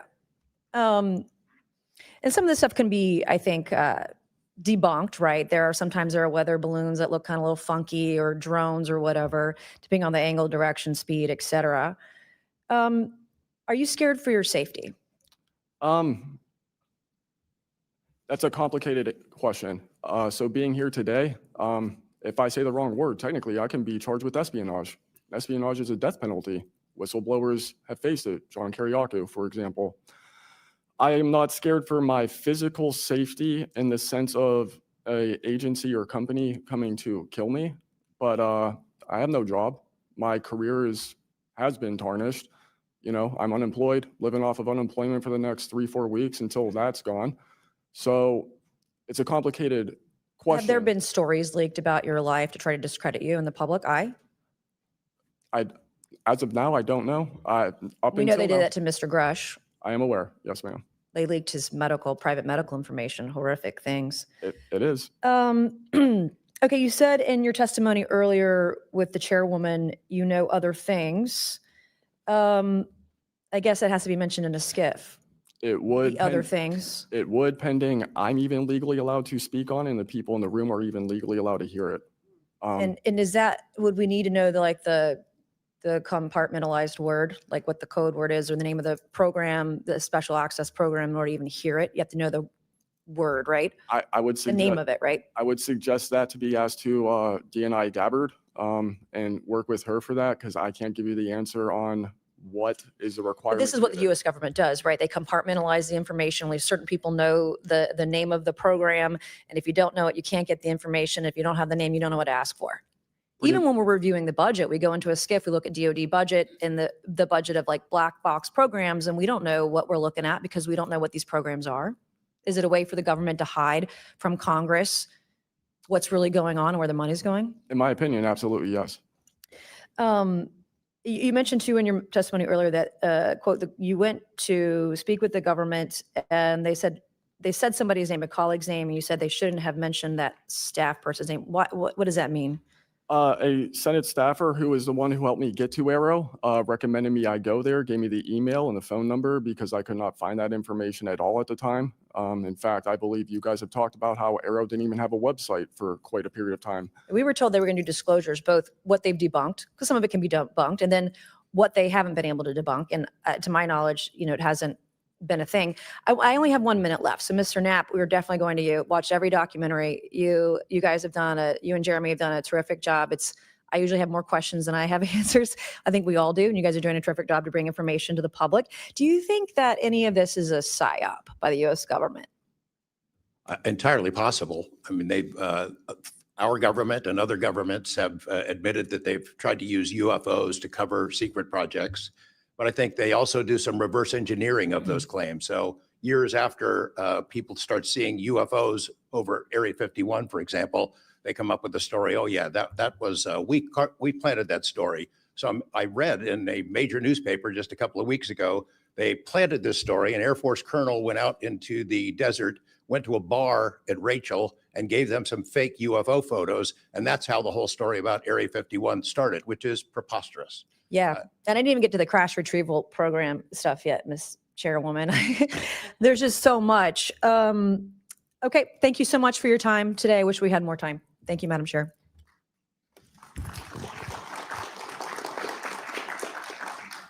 I now recognize Ms. Crockett for 5 minutes. Thank you so much, Madam Chair, and thank you so much to each of the witnesses that have come before us today. The federal government has had a long-standing overclassification issue in general. We all know that, from the assassinations of MLK and Malcolm X to the COINTELPRO and torture programs to now UAPs. The federal government has kept the American public in the dark about issues of immense public interest. The federal government has routinely made excuses for failing to provide transparency to the public, the most common of which is national security concerns. Mr. Spielberger, can you provide an example of when national security was inappropriately used as a pretext for classification? Congresswoman, probably one of the most infamous examples of that is the 9/11 Commission that found that overclassification was a key factor in the failure to adequately prevent the attacks of that day. In addition to that, what lessons from these oversight failures should guide Congress in approaching UAP oversight? Generally speaking, we would advise this Congress to ensure that agencies adopt a general policy in favor of disclosure instead of a knee-jerk needing to overclassify information and documents. We should ensure that when information is classified or deemed sensitive, it's only for legitimate national security and privacy concerns. And we would recommend adding additional factors to the considerations of cost, value, and certainly to the extent that it's critical for the public interest and the public's right to know, especially when we are talking about these very serious national security concerns and implications. Can you speak to how whistleblowers have historically helped Congress uncover the truth in other areas and how that might apply here? Absolutely. So again, Congress has always relied on whistleblowers coming forward and making disclosures in a number of different issues across different agencies, anything from national security to airline safety, railway safety, environmental concerns, workplace health and safety, a lot of issues coming out of the COVID pandemic, for example. Whistleblowers have come forward with important disclosures on just about any critical issue affecting our government and affecting the American people, all of which have grave implications for the rights and protections that we have and how we live our lives in communities across the country. How important is it for whistleblowers to have strong protections when it comes to UAP-related disclosures or disclosures of other topics of excessive government secrecy? It's absolutely vital. This has been one of the disappointing failures of doing this work, of advocating for stronger whistleblower protections. We recognize the invaluable public service that brave whistleblowers play in coming forward, again, taking all of these risks that we've heard about just to speak the truth, to get important information out in the public consciousness, but they can only do so when we have safe and secure channels for reporting, when there is trust in the independence of agency watchdogs like inspectors general, like the Office of Special Counsel, like the Merit Systems Protection Board, that play critical roles in investigating whistleblower disclosures and enforcing the protections of whistleblowers. All of that is essential to allow whistleblowers to keep coming forward and playing these incredibly important public roles. Thank you so much. Let me just say this. People look at Congress, especially now, and they see a lack of unity. They don't see the ability for us to come together really on much of anything. I will say that I do applaud the chairwoman and the work of this committee, because for once, I feel like we are focusing on governing, which should be about transparency. The reality is that we cause more harm than good when we allow a lack of transparency to fester. It allows for all types of conspiracy theories instead of us actually making the investments that we need to make to get the information and actually provide it to the American people. The reason that I wanted to focus on making sure that we answer some questions specifically around the protections of those that are willing to come forward is because the only way that we can make this government actually work for all of us is if no matter where you are in this federal government, you feel as if you are safe when you come forward with information of any issue. And so I do want to thank you for all of your stories. The reality is that we only get 5 minutes and the vast majority of everything that you have to say cannot be contextualized within 5 minutes. But I know that my colleagues are going to get to kind of pulling some more of that out. But again, I really just want to thank you for your courage in this moment and thank you for your service to our country.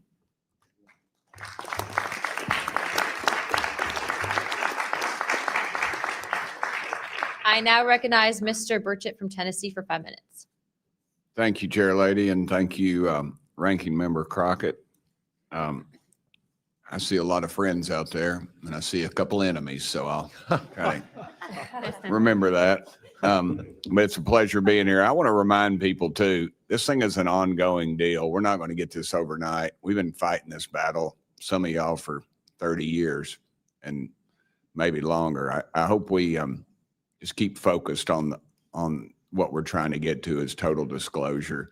We get a little wrapped up in a lot of things, but the government has something and they need to turn it over to us. We pay their dadgum salary, you pay our salary, and you ought to get more out of us than you do. And that's what disgusts me about this whole thing. I think they're just trying to run the clock out on us, really. They'll poke us a little and they'll make jokes to us and try to pull us off the target, but I think we know where we're at. And that's why they're firing at us, because we are over the target. My first question is Mr. Knapp.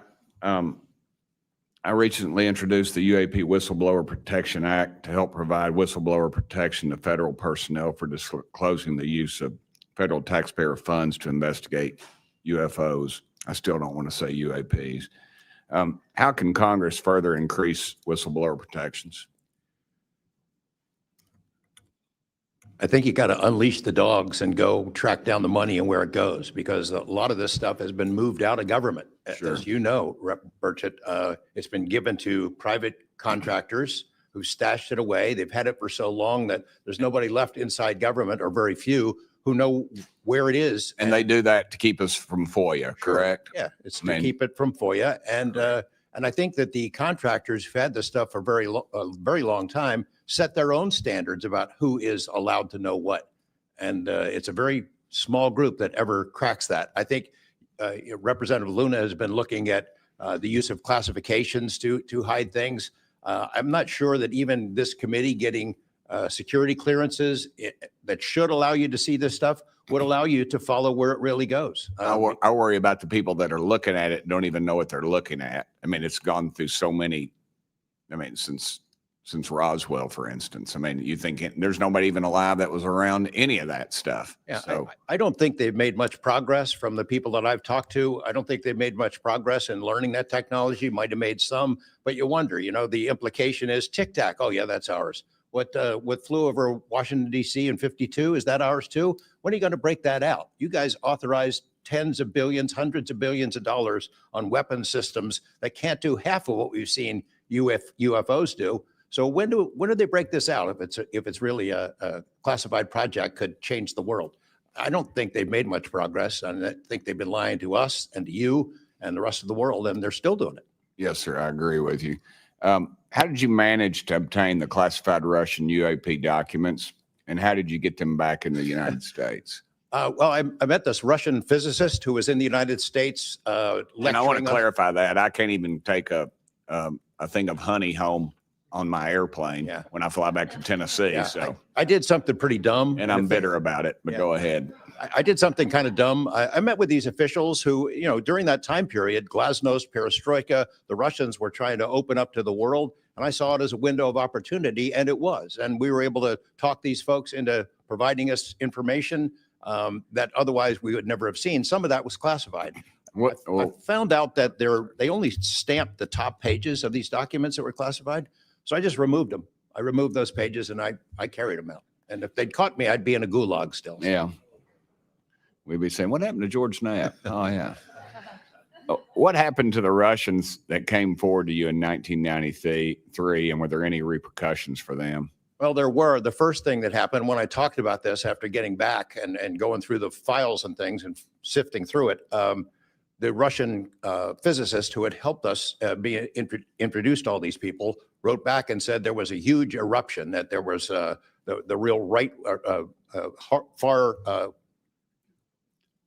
autocratic forces that wanted a return of the USSR had really go after these guys. They described them as traitors.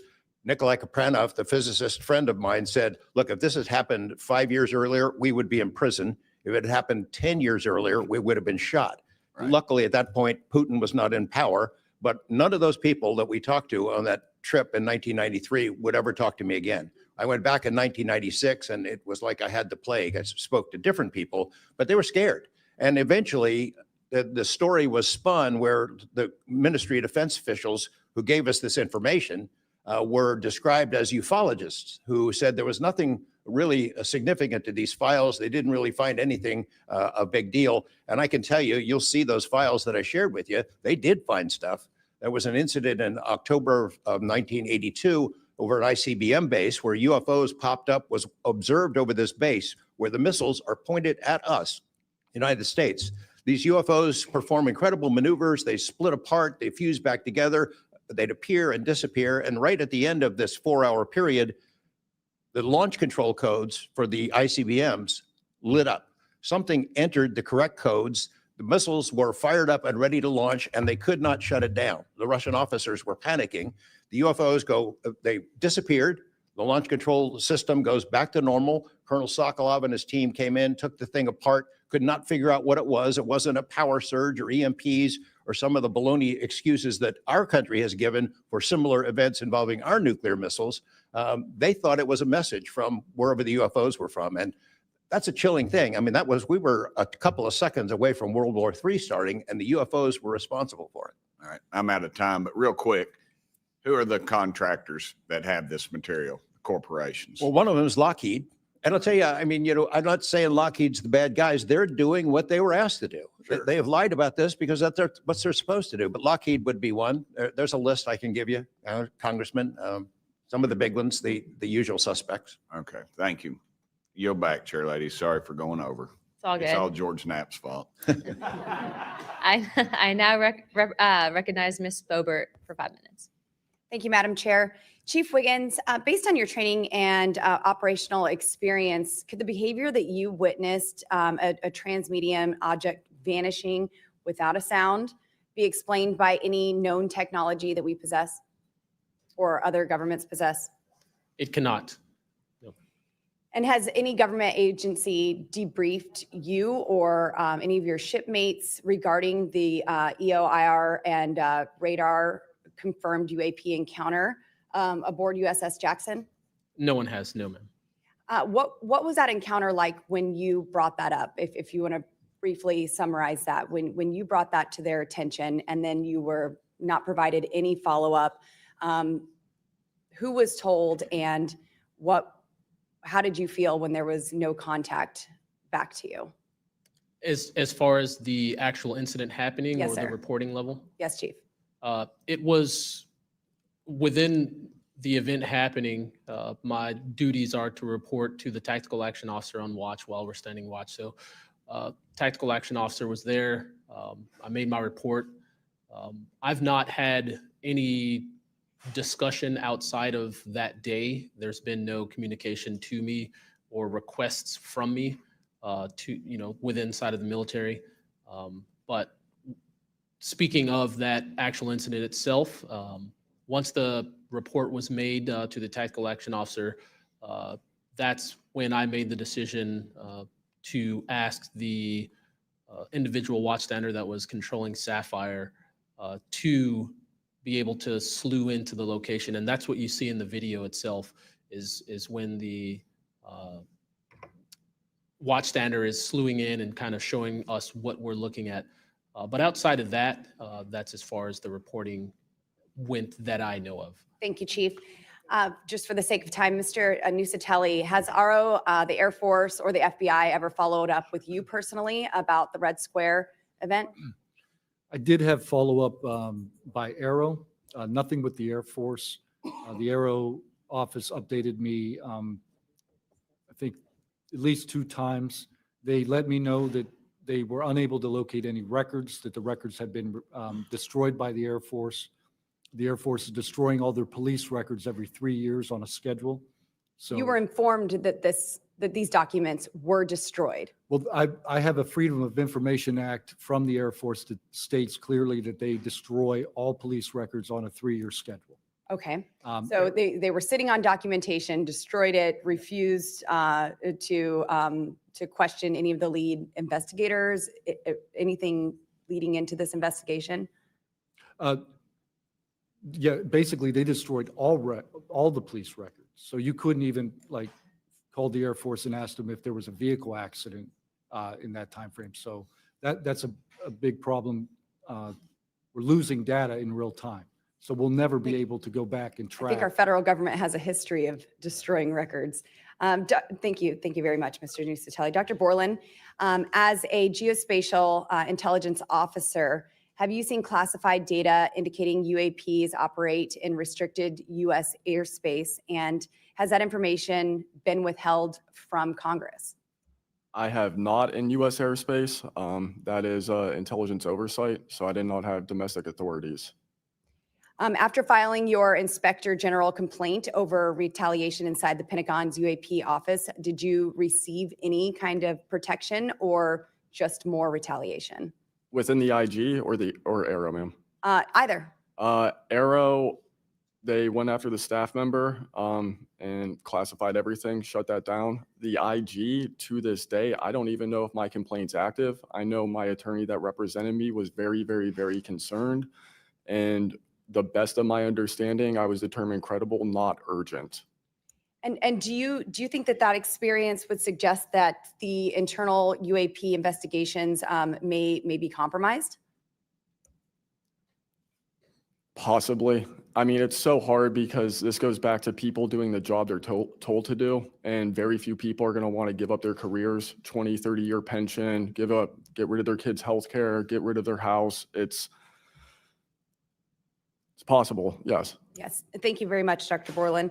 Mr. Spielberger, Do national security whistleblowers currently have any external appeals processes to challenge retaliation, or are they just stuck relying on the same agencies that they're accusing? Congresswoman, this is one of the biggest concerns that we at POGO have, basically around the independence of investigations and accountability for retaliation. Basically, yes, national security whistleblowers have to rely on internal administrative processes that go through agency inspector generals. There are some differentiations, but the bottom line is that they are forced to rely on protection from the same agencies and people who they are alleging retaliated against them. Yes, well, I thank you all for your bravery. We are out of time here. Thank you so much for coming forward, and we will do everything that we can to ensure that you are all protected. Thank you for trying to bring truth and transparency to the American people. Madam Chair, I yield. I now recognize Mr. Burleson for about 5 minutes. Thank you, everyone. It takes such great courage to come forward, and we acknowledge that, and I hope that you see that we are taking that seriously. And so very thankful for what you're doing today. I'm also very thankful for previous witnesses that have come forward. I see Matthew Brown in the audience. He courageously stepped forward and was as a witness. I encourage everybody to look and seek his testimony. I want to thank the people that came in our first hearing: Ryan Graves, David Grush, David Fravor. And in our second hearing, Admiral Gallaudet, Lou Elizondo, and Mr. Gold.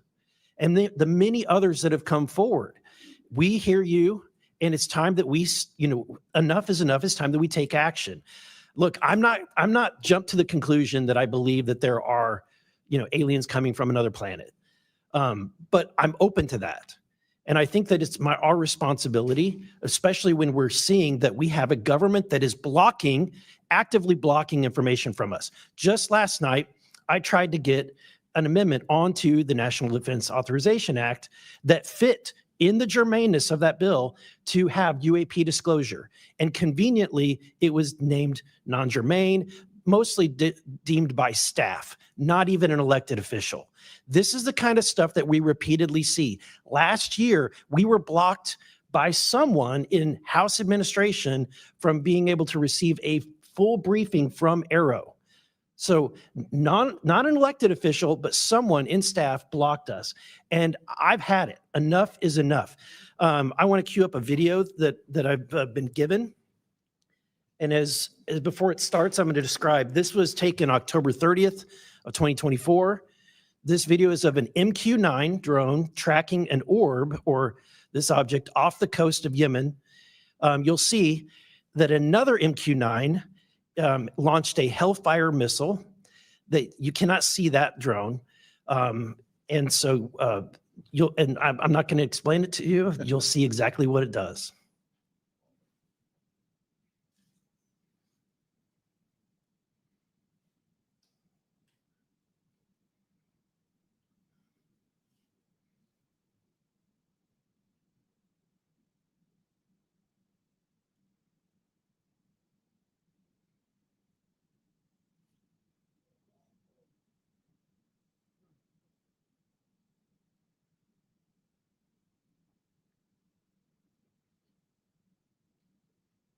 This is when it zoomed out. So you can still see it traveling.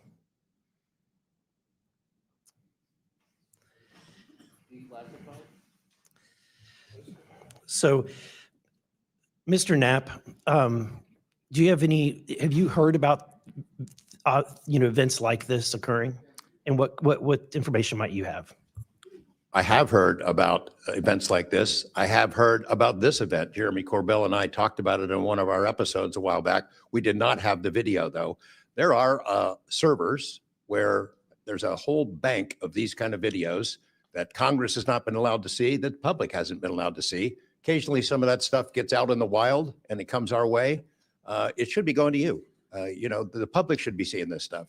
And why you're not allowed to, I don't know. But that's a Hellfire missile smacking into that UFO and just bounced right off. And it kept going. It kept going, and it looks like the debris was taken with it. Yeah. What the hell is that?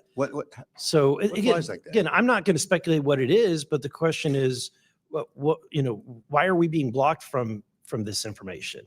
consistently. I want to ask this just question. How in the world, this is the document, I want to enter this in for the record if it hasn't already been entered, Madam Chair. The document So that you ordered. provided on thread 3, this is a huge file. How in the world did you smuggle this out of Russia? Carefully. In your socks? I don't think I want to be really specific about it because I might have to go back there and get some more sometime. Although, Okay.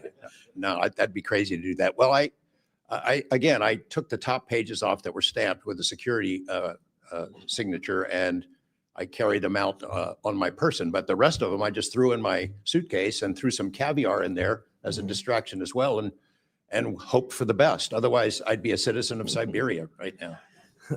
And you had, you reported James Lakatsky came to you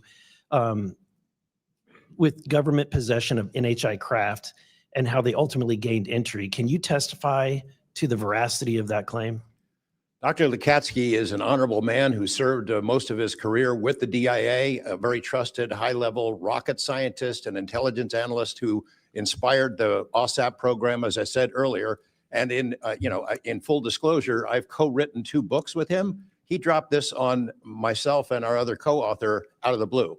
And it took 14 months for us to get DOPSR approval for him to release 2 sentences on that. He said this craft, we had managed to get inside of it. It had no wings, no rotor, no tail. It had no fuel tanks. They didn't know how it flew or how it was operated. It clearly looked like it was aerodynamic, but he would not go further.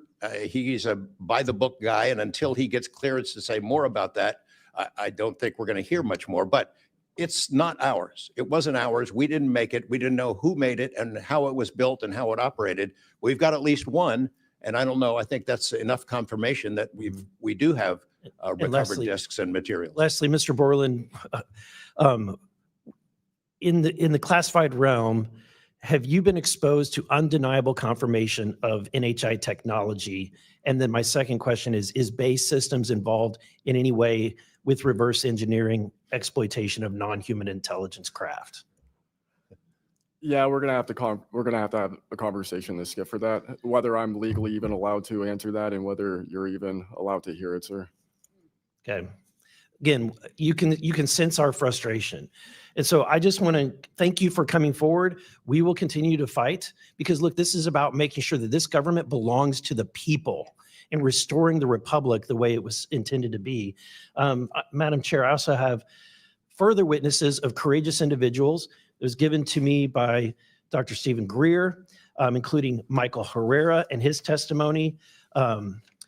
We have Roderick Castle and his testimony, Randy Anderson, his testimony, Stephen Digna, and others, 3 others, all saying similar things to what the witnesses today have said. And I would like to enter that into the record as well. No objection. Thank you. I now recognize Representative Lee for 5 minutes. Thank you, Madam Chair. I think we need to make sure that we don't get distracted by sensational stories only of unidentified anomalous phenomena and lose track of what the core of this hearing is about. This is all a perfect example of why whistleblowers are so important and why it's so important that we step up and protect them. With Trump, RFK Jr., EPA Administrator Lee Zeldin, and others committed to dismantling government and firing professionals who do dare to speak out against the threats this administration's disastrous policies create, we have to focus on protecting all whistleblowers, not only the ones who are reporting on UAP. I'd like to thank the whistleblowers who have agreed to come before the committee today and speak their truth. This administration's claims to care about waste, fraud, and abuse, and so often it is the whistleblowers who care and who are the tip of the sword fighting against the real waste, fraud, and abuse. One study found that whistleblowers expose fraud at more than twice the rate of third-party auditors. So, Mr. Spielberger, what are some of the best examples of whistleblowers exposing fraud and abuse in the federal government? Thank you, Congresswoman. Again, whistleblowers have played such a vital role across so many different issues. One prominent example goes back to the 2014 VA waitlist scandal. POGO actually played a very instrumental role coordinating with Iraq and Afghanistan Veterans of America. At that time, we received tips and whistleblower disclosures from over 800 different individuals talking about the VA subjecting veterans to extensive wait times in order to get the basic standard of care that they deserve. It certainly prolonged serious illnesses, even contributing to hastened deaths. And we were able to help shed more light on that issue, which I think just emphasizes the importance, even outside of the national security context. We are often still talking about serious issues and even life and death concerns. And unfortunately, whistleblowing can lead to serious repercussions and retaliation, especially in this vindictive and lawless administration. Mr. Spielberger, in the past, what kinds of retaliation have they faced, and what are we seeing today under the Trump administration? So we've certainly heard about a number of different examples of retaliation. One that I'd like to highlight that Mr. Borland referenced previously is retaliation through abuse of the security clearance process. That can have grave implications, not just for a whistleblower, but also their ability to seek legal counsel and defend themselves against retaliation.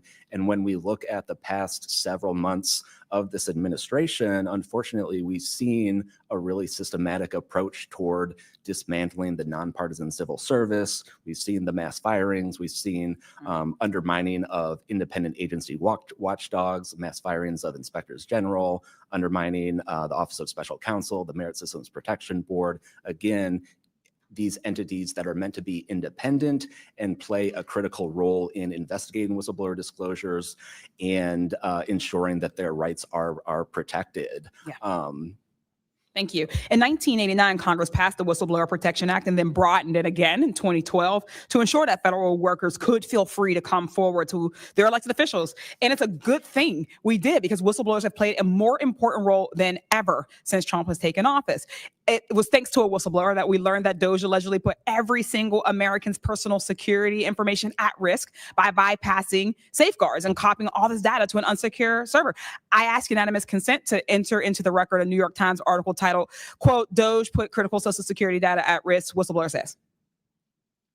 Good to go. Thanks.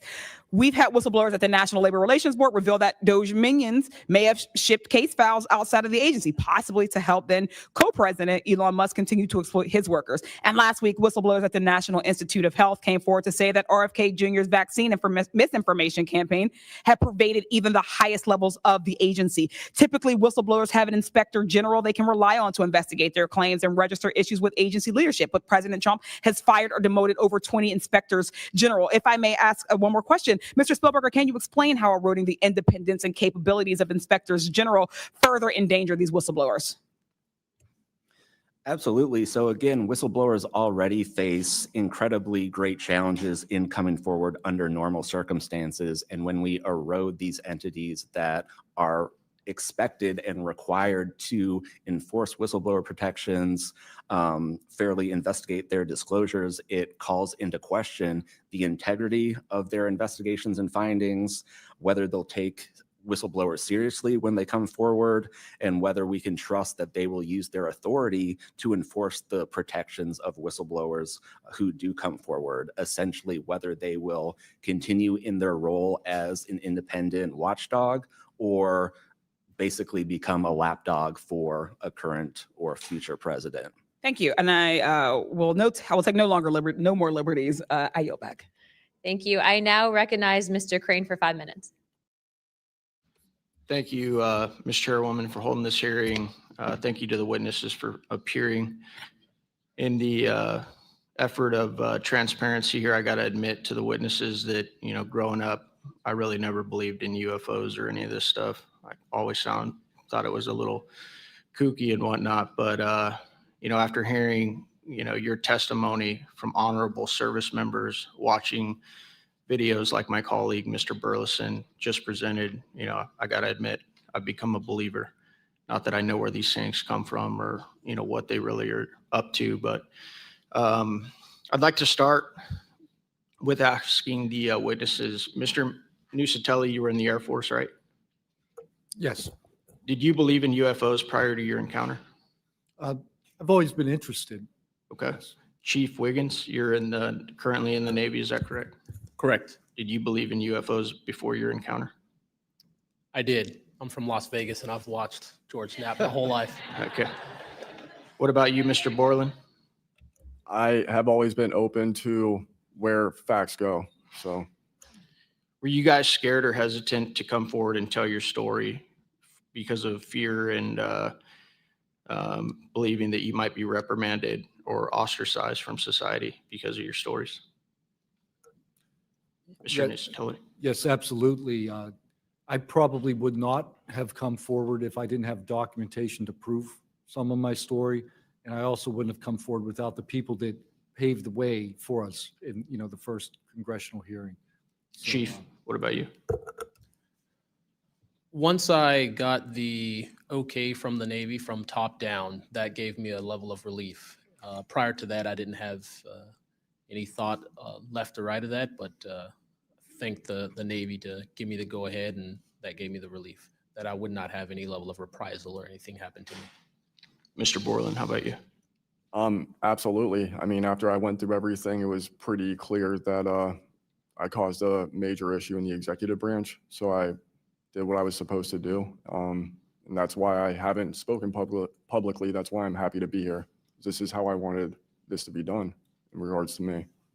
Mr. Borland, why do you think that you faced reprimand and discipline for your effort to come forward and be transparent about what you saw? About what I saw is the reason why I got into what I know and has been disclosed to Aero and the IG. And I think that information, well, it was labeled an extremely sensitive national security issue. Thank you. Mr. Knapp, I've watched many of your videos on Joe Rogan and other places. One of the big questions, I think, for many of us is why do you believe that the federal government refuses to be transparent about this issue? I think there's probably multiple reasons. At the start, when these things first started invading our skies in large numbers, we were scared. It was right after World War II, and we didn't know what they were, and they didn't want to panic the public, and that was probably a good call. Over time, I think the lying sort of became institutionalized. Flights over Washington, D.C. in 1952, they're seen, they're captured on radar, jets are chased after these objects, and then we get an explanation it was a temperature inversion. And those kind of lies have been told for a long time. What was told to me by an investigator from Congress, a guy named Richard D'Amato, who was sent after this story by Robert Byrd and Harry Reid. He came out to Nevada, tried to get into Area 51, did get in there, looked around, talked to people, trying to get to the bottom of it. He believed that this program, reverse engineering, et cetera, was had been moved inside these corporations. And he said, when this comes out, people are going to go to prison. And he meant people who were basically misusing legitimate national security funds, tens of billions of dollars, in order to keep this cover up going. I also believe there's a legitimate reason for the cover up in that there is undeniable connection of national security involved in this technology. If we are racing for it to master that technology against the Russians and the Chinese, which is what I have been told by Senator Reid and many others, then it is a race that's critical to our survival. There could be a form of disclosure, I think. Yes, it's real. It's from somewhere else without revealing all the details that would allow someone else to have an advantage in the race for this technology. Thank you. Finally, I'd like to enter into the testimony a letter I sent to the DOD regarding the case of Major David Charles Grush, a UAP whistleblower who's been extremely helpful to this committee. Unfortunately, due to his participation in the disclosure of UAP, he suffered reprisal like the removal of his clearance, denial of promotion, and loss of medical retirement. I wrote the DOD on July 24th, 2025 on behalf of Major Grush, and I'm still waiting for a reply. I appreciate any help the committee can offer to get a response. Thank you. I yield back. Without objection, we'll be following up with the DOD after this hearing. Thank you, Representative Crane. I'd next like to recognize Representative Gill for 5 minutes. Thank you, Chairwoman Luna, for holding this hearing, and I'd like to yield a minute of my time to you. Perfect. My first question is to Mr. Knapp. Mr. Knapp, how do we know that the files that you obtained from the former Soviet government are not BS and just given to you as a disinformation campaign against the U.S. government? That's a good question. So I shared some of them with the Senate Intelligence Committee when I first got back because that was requested by the Russians who shared some of that information with me. Secondly, I gave all of that material to the DIA through BASS, the OSAP program. Sorry for the acronyms. Can you name names real quick? Sorry. At BASS or Or who OSAP? did you give them to directly? I gave them to Robert Bigelow and to Jim Lukatsky. And they hired a whole team to go through them and retranslate them and analyze it. And they created a structure of how the UFO programs in the USSR and Russia were put together. They said they were real. The other person who said they were real is David Grush. Noted. Thank you. Representative Gill. And thank you. I'd like to yield the remainder of my time to Eric Burleson. Thank you, Representative Gill. Mr. Wiggins, Chief Wiggins, in your view, what mechanisms such as internal protocols, witness debriefings, or cross-agency documentation should be better established in order to ensure that such a credible sighting like the one that you have given are preserved and made available to oversight bodies like this?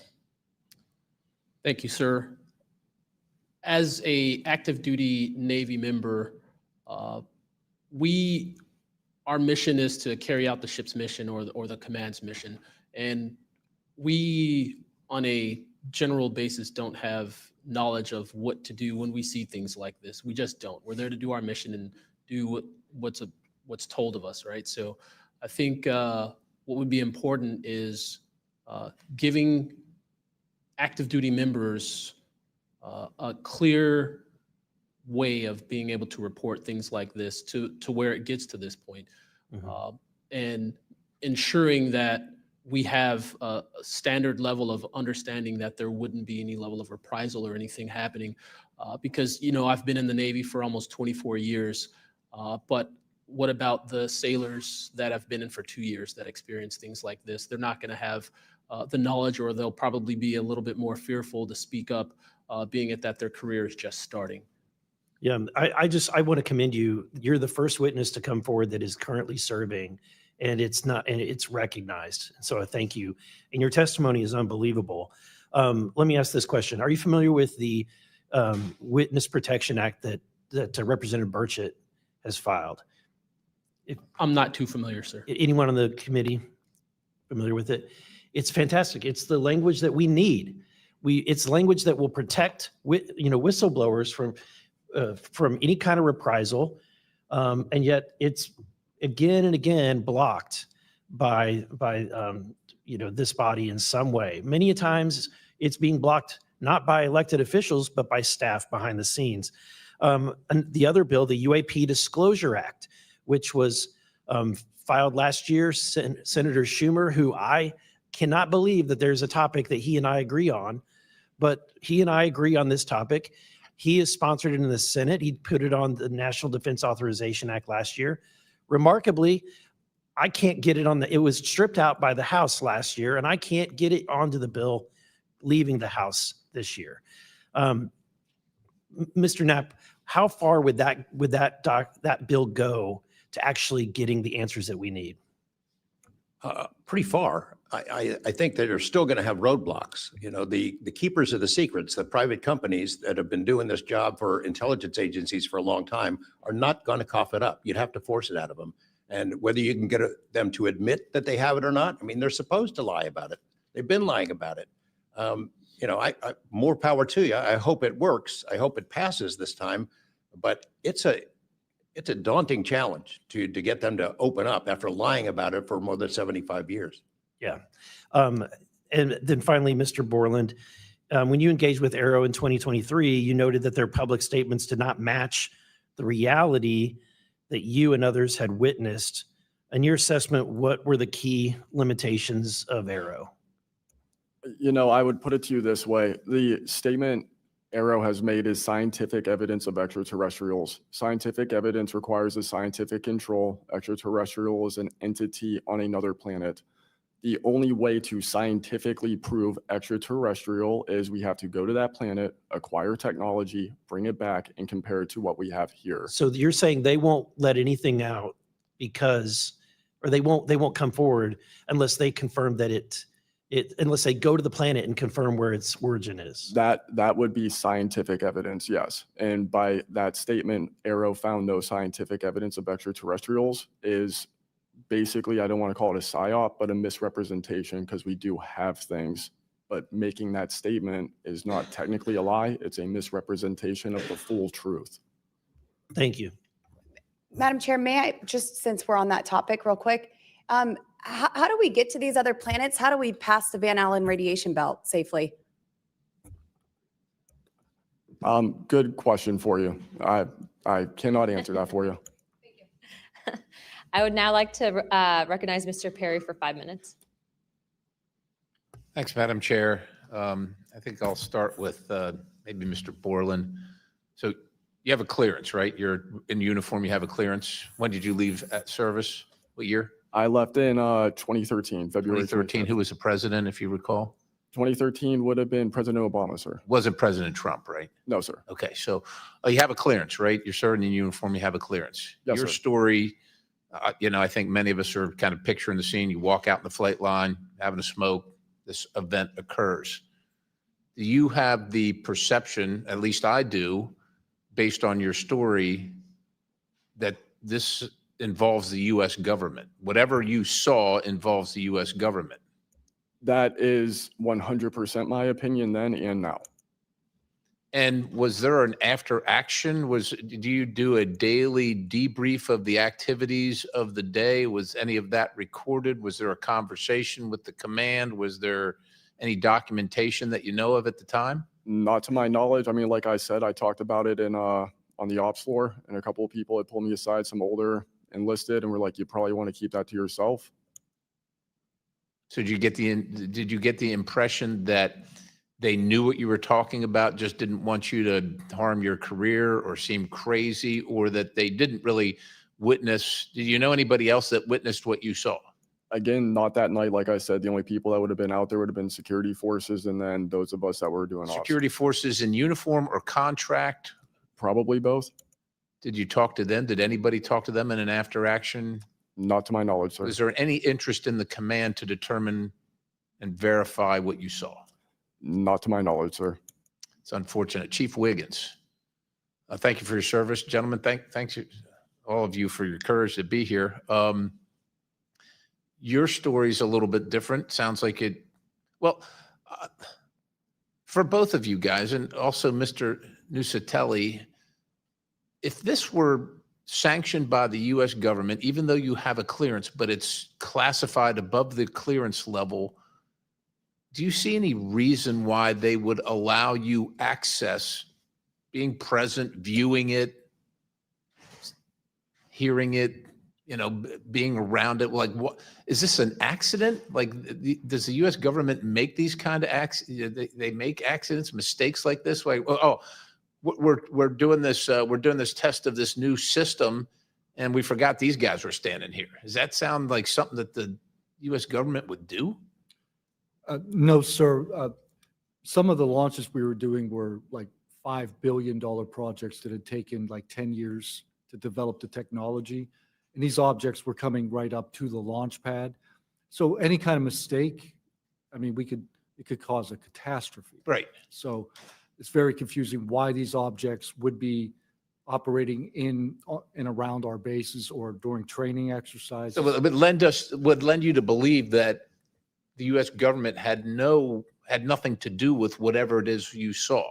Correct. They wouldn't want it there because it would potentially interrupt the proceedings at the time. Was there an after action? Was there a discussion by your command was there an investigation? It's pretty significant activities that you were involved in. Was there an investigation that you know of? We conducted investigations in real time. Right. And we document all the evidence, but as far as anything from higher up, I don't know if there was an investigation done. No information came down on what we should Were do you to ever mitigate interviewed at someone else's request? about that incident? Yeah, about the incident. I don't believe so. Do you think that's You find that odd? If something happens, you're around multi-million, maybe billion-dollar operations and launches of national security interests, very sensitive. There's an anomaly in the operation. The only person witnessed it, saw UAP at Vandenberg at that time frame, that was interviewed was the one that witnessed the thing land. They called Why it- wouldn't, well, I don't know why I'm asking you, but it seems to me that we would want to interview everybody associated, even not associated, to find out if they were associated. Chief Wiggins, how about you? Was there an investigation? Was there an after action? Was there documentation on the incident that you were privy to? No, sir, not that I know of. And in my previous experience as an operations specialist, all operations that I've been a part of have been deliberate. So Yeah. they're And deliberate operations, after the operation, you conduct an after-action review, or that's what the Army calls it. I don't know what I imagine the Navy has something similar to determine your weaknesses, your successes. Do you do that in regard to this incident? No, sir. The Navy calls it after-action reports, and not to my knowledge was there an after-action report of this incident, sir. It's unfortunate. Thank you, Chair. I yield. I now recognize Mr. Biggs for 5 minutes. Thank you, Madam Chair. Thank you to the witnesses for being here today. I'll tell you that today's testimony should alarm every American, no matter their views on UAPs. This isn't simply about UAPs. It's about government integrity, responsible use of taxpayer funds, and Congress's constitutional duty to oversee the executive branch. We've heard evidence of critical information hidden in special access programs, off limits to virtually every elected representative, and certainly to the public. Credible witnesses report retaliation for speaking out. These are clear attempts to silence those who are exposing the truth. We must protect the whistleblowers. And decades of government disinformation have eviscerated public trust. So this isn't a partisan matter. It's a constitutional matter. And when you talk about the VAs, Mr. Spielberger, and all the problems that they had, the hub of that was Phoenix. And they went after the whistleblowers there. And that was under the Obama administration. So it doesn't matter which administration, which party, both parties have got to come clean, particularly on this. So if the government thinks it can hide the truth and punish those who speak out, Congress has to keep pushing until the facts, whatever they are, wherever they lead, come to light. I'm going to go to you, Mr. Knapp, first. You've interviewed numerous UAP whistleblowers over the years. Question is, how do you verify their claims before deciding they're credible enough to report on? It's a combination of factors. First, you check their credentials. Did they really serve where they said they did? And did they work where they said they did? Are there any other witnesses? Is there visual proof, film, footage, things of that sort? You ask the people around them that know them, that used to work with them. If they're credible people, that's one way. You know, I think about Arrow, the organization that this body created to deal with witnesses and whistleblowers. I hope I'm not taking too much of your time here, but they invited people to come forward, service members who knew, saw things and had experiences. And I can tell you that the people that I have talked to who went through that are deeply disappointed. There was a guy named Bob Jacobs, who was a lieutenant attached to Vandenberg in 1964. His unit would record missile tests. They recorded all of them. On one of these particular tests, a UFO comes out of nowhere, zaps what looks like a laser beam at what would have been a nuclear dummy, a nuclear weapon, and disabled it. And he is called into the commander's office. Two guys in suits clip that film footage out that shows the UFO, and he's ordered to never talk about it. He comes forward to Arrow. He heeds the call, thinking he's doing his duty as an American to tell that story, and they completely dismissed him. They made up a story that they had tracked down the original footage, and there was nothing like that in it. Well, there was no original footage. It had been taken away the day the footage was recorded. He's deeply disappointed. People like Bob Salas, who had worked at a nuclear ICBM base, who saw UFOs flying over the base, and these missile silos were taken down. He went to Arrow too and was completely disregarded. It almost looks like Arrow operated as a counterintelligence operation to get people to come in, tell their stories, and then discredit all of them. I can't imagine that any whistleblower or witness will ever go to Arrow again because of what happened under the first director, who's now long gone, but still seems to act as the spokesperson for that organization. And I would say, Madam Chair, maybe at some point we need to really dig deep into Arrow, and I would encourage us. Oh, I'd be happy to send maybe a subpoena to Mr. Kilpatrick. That'd be fun. Mr. Nucatelli, you've testified that official Air Force records of the Red Square incident are now held by Arrow and the FBI. Has Congress or you been denied access to those records, and on what grounds would we be denied access, you or us? No, the records are unclassified, so Okay. provide them. In the 2003 to 2005 incidents you described, were any physical effects, electromagnetic interference, radio anomalies, or security system disruptions documented in base logs or any reports, official reports? Not to my knowledge. Mr. Wiggins, has the full resolution unedited footage of your incident been provided to Congress? Yes. Okay. Were you or your crew ever instructed formally or informally not to document or discuss the event? Ever? No. Mr. Borland, you've talked about manipulation of your security clearance records. Can you identify which agencies or offices were responsible and whether they provided any written justification? I can do that in a skiff, sir, 100%. Because of being a part of a multi-agency special access program, I cannot give those publicly. So I'd encourage us, Madam Chair, to have that SCIF meeting if we can. And then, Mr. Borland, again for you, you testified that you withheld certain sources and methods from Arrow due to mistrust. Can you give us some specifics that led you to believe they were misrepresenting the truth? Well, as I said already, what I said about scientific methods, scientific control, extraterrestrials, I mean, I know what I've seen, I know what I know, and I know it's true. So any agency that's going to go public and try and manipulate the public perception of this subject in such a way that is negative when I know the truth about it is why I had extreme reservations with it, and also what I've been through and other whistleblowers and people in the know about this subject have been through. So, Madam Chair, thank you for letting me wave on. I think the key thing there you talked about was manipulation of message, manipulation of narrative.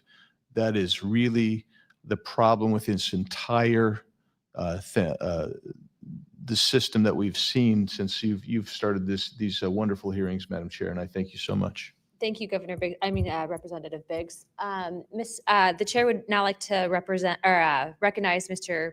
Begich for 5 minutes. Thank you, Madam Chair. First question, Mr. Borland, earlier today you mentioned that in a SCIF, you would be able to discuss whether a member of Congress is actually legally able to access certain information. Under what authority would a member of Congress be restricted from accessing information on this topic, even within a SCIF?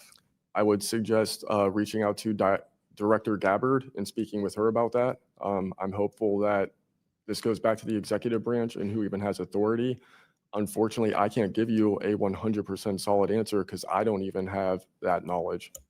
Next question to George Knapp. What is the estimated annual budget, your view, for the program for investigating or reverse engineering UAP-related technology, including official, misappropriated, or black budget funds? I wouldn't have a clue. I don't know any person that's ever seen it. Does anyone on this panel wish to address that question? Okay, moving on. Are any of you willing to name specific gatekeepers within the root cell of the UAP-SAP Federation?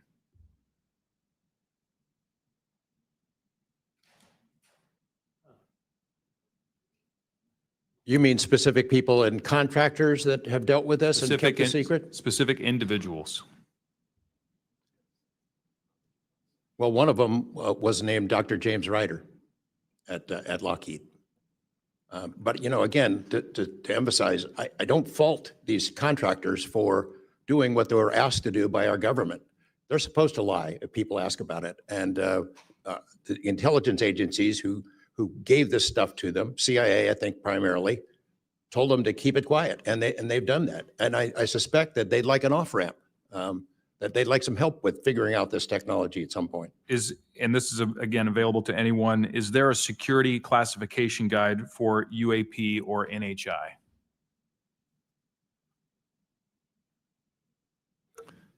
I remember in the 2003 or 2023 hearing, it was stated that all UAP related material is classified secret or above. I have a name for you. Go ahead. Glenn Gaffney, CIA. Glenn Gaffney, CIA. Another question for you, Mr. Knapp. What is, in your view, having investigated this issue for so many years, what is the long game with respect to disclosure of this information to the public?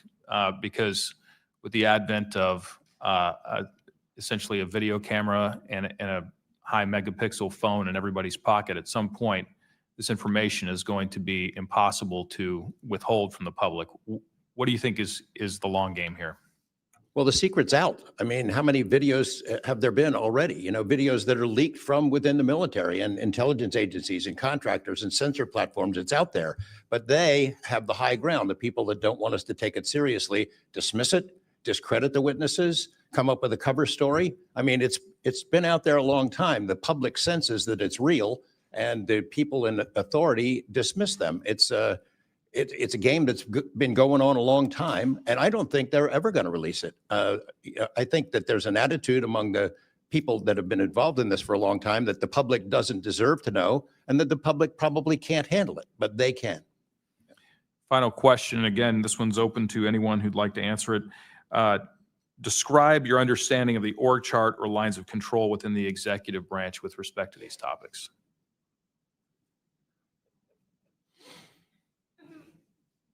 And if you'd like to address that in a skiff, feel free to say so. That could work as long as I'm legally allowed to and you are legally allowed to receive it. I think these programs are in the executive branch, National Security Council, and over on that side. That seems to be what some of our witnesses have told us over the years. So you can, Congress can file all kinds of requests. The FOIAs can be filed with the Department of Defense, Department of War now, and they can honestly say, well, we don't have it, because they don't have it. Thank you. Is there anything in my remaining 30 seconds that you'd like to share on any of these questions that I've asked you today? I applaud the committee for trying to tackle this monster of an issue. I really appreciate that it might be the only bipartisan issue in Washington where everybody can agree. We've watched multiple hearings now. Everyone is asking the same kind of questions, whether right or left, and honestly want the answers. And, Chairman Luna, Chairwoman Luna, I appreciate your dedication to this, Tim Burchett and the other members for sticking with it, because it's come up in Congress before, and they had hearings, and then they dropped it for 50 years. So it's going to take a lot of time to get to the bottom of this. And I applaud your commitment to getting to the truth. Thank you, Mr. Knapp. Pursuant to Committee Rule 9C. Madam Chair, can I ask a parliamentary question of you? Yeah, sure. Does this subcommittee have the authority to do subpoenas? Task force. So the task force, to answer that question, has to do it through full committee. Okay. So, and also in regards to immunity, which to Mr. Borland's point, we are going to be doing a motion to ask for immunity for you and a few other people to come into a skiff and tell us what you know without being subject to the Espionage Act, et cetera. Thank you, ma'am. So that's just kind of an update. But as a task force, because we're not a full subcommittee and there are certain authorities that haven't been granted to us, probably because they don't want us to have it. But there are ways to work around it, so we're kind of figuring that out. Pursuant to Committee Rule 9C, the majority and minority will have an additional 30 minutes each to ask questions of the witnesses without objection. So ordered. With that being said, if you guys want to jump in the queue, I know Representative Crane, Burleson, and likely Burchett have a few more questions. I'll just start out with 2, and then I'll pass the buck to Burleson. Burchett, do you have anything? Burchett and then Crane. Just real quick, Mr. Knapp, and short answers, please, because of time. How much of these alleged Russian crash retrieval documents have already been physically out there? So I mean, percentage-wise of the documents that you submitted to Congress, what was public already and what was not newly? Maybe 1%. Okay, so the rest of it should be predominantly new information. Yep. Also, can you just elaborate real quick? I know you had, I think, mentioned a Thread 3 program, but also alleged in those documents, I got through maybe half of them last night. There's a lot, and I don't speak Russian, contrary to what my people might allege. What does the Thread 3, was there any specific programs that existed within the Soviet government or groups to specifically investigate this by name real quick? It's a number. There's a number in those documents I gave you. There was a larger program that actually had 3 sub-programs that was, Thread 3 was the name I got, and then the DIA guys who looked at it figured out there was a much larger organization. And it's listed in those documents? Yes. Okay, thank you. Real quick, I'd like to ask the committee to replay that video that Burleson had played earlier. I want to ask every witness here, specifically ones that have sensor training or have been able to recognize some of this movements real quick. So if you guys can please roll that real quick.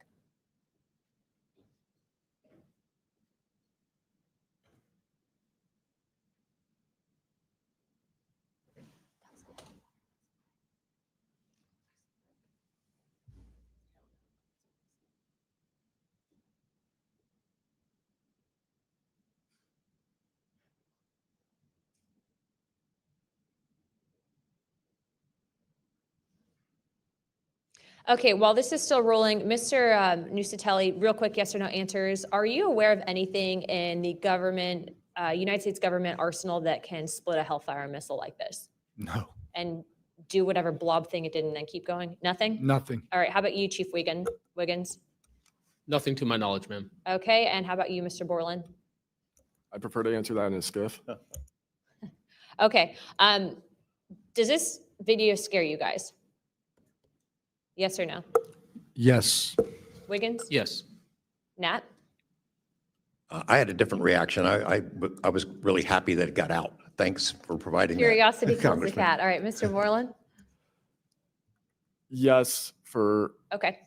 All right, that is the end of my questioning. I'd like to now recognize Mr. Crane. Thank you.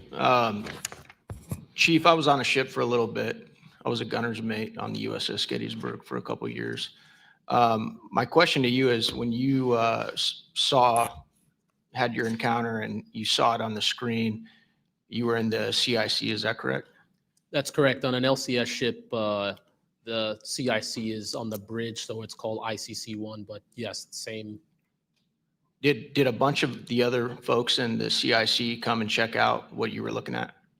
Yes, we all did. The tactical action officer, myself, the RCO, and 2 others that were on watch. We were all in the same space, so we were all looking at the Sapphire screen all at the same time. Because in the other couple instances with the witnesses, you guys just saw it by yourself, is that correct? Mr. Borland, you saw it by yourself? me, yes, sir. Mr. Nusatelli, you saw this by yourself? No, there were multiple witnesses in every case at Vandenberg. Okay. So Chief, did that spread like wildfire throughout the ship in the next day or two, what you guys had seen? No, sir, it didn't spread throughout the ship, but it spread throughout ICC-1 conversation. As you do your turnover, we talk about it, but it didn't go further than just the watchstanders that stood watch on the bridge and in ICC-1. So it did move around there throughout a few days. I'm kind of surprised. Stuff usually spreads around the ship pretty fast. Why do you think the rest of your fellow sailors on the boat didn't hear about it? Potentially uninterest, possibly, with engineers or combat systems like yourself, don't make their way up to the bridge enough to get within sight of the circle of talk about the incident. Was it hard for you to get permission from the Navy to bring that video? I myself didn't bring the video. I just saw the video. When I saw the video, I got in touch with Admiral Gallaudet. That's how I wind up knowing about the video itself when I first talked to the Admiral. And you can hear my voice at the back end of the video. And I was like, hey, that's my voice. And I wanted to talk about it. How long did that encounter take place, Chief? So the encounter itself, from the time I recognized on my radar to the time after the video ends, was probably about 5 to 7 minutes. What speed was the object moving at? when I first witnessed off the port bridge wing the object moving out of the water, what I thought was originally just a light on the water, something on the horizon, and surfacing and going into the air, I then knew it was an air contact. But as an air controller myself, I started thinking and going through kind of like my checklist in my mind. Could it be a helo? But it's not blinking lights.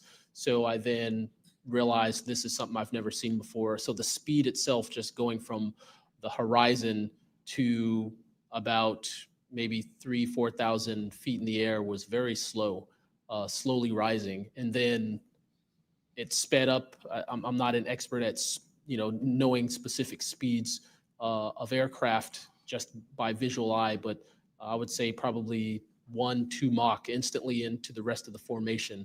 I didn't notice visually with my own eyes the other 3 objects until I went back to my radar and also utilized Sapphire to see that, in fact, there were 4 total. And then again, when they all left after a certain amount of time, it was nearly instantaneous. So you spotted it visually first, Chief, and then went back to your radar, or did you guys spot it on radar first? Radar first, because that was my watch station. And then you went out to the port bridge wing, is that correct? Correct, to verify what I saw on my radar. What range was it at, Chief, when you were able to see it visibly? I would say about 7 nautical miles, 7 to 8 nautical miles of a light from the ship. Wow. Thank you. I yield back. I now recognize Mr. Burleson. Thank you, Madam Chair. Mr. Chief Wiggins, you said that it emerged from the ocean. Is that right? Yes, sir. And before it did, it was glowing. It was a glowing object under the water. That part I couldn't tell because it was nighttime at 1915 approximately, and it was also at a distance. So it's very hard to tell the difference between something on the horizon and something surfacing from the water. My personal thoughts after seeing what I saw is that it did in fact come from the water, but I don't have visual evidence showing exactly, that it did in fact come from the water. But to go through my process of elimination and try to figure out, was this a ship on the horizon just showing its lights at night, but to see it surface, then it made me question, okay, where did this come from? If it's flying and it's not a drone or anything like that, where was its origin? Where did it start? Mm-hmm.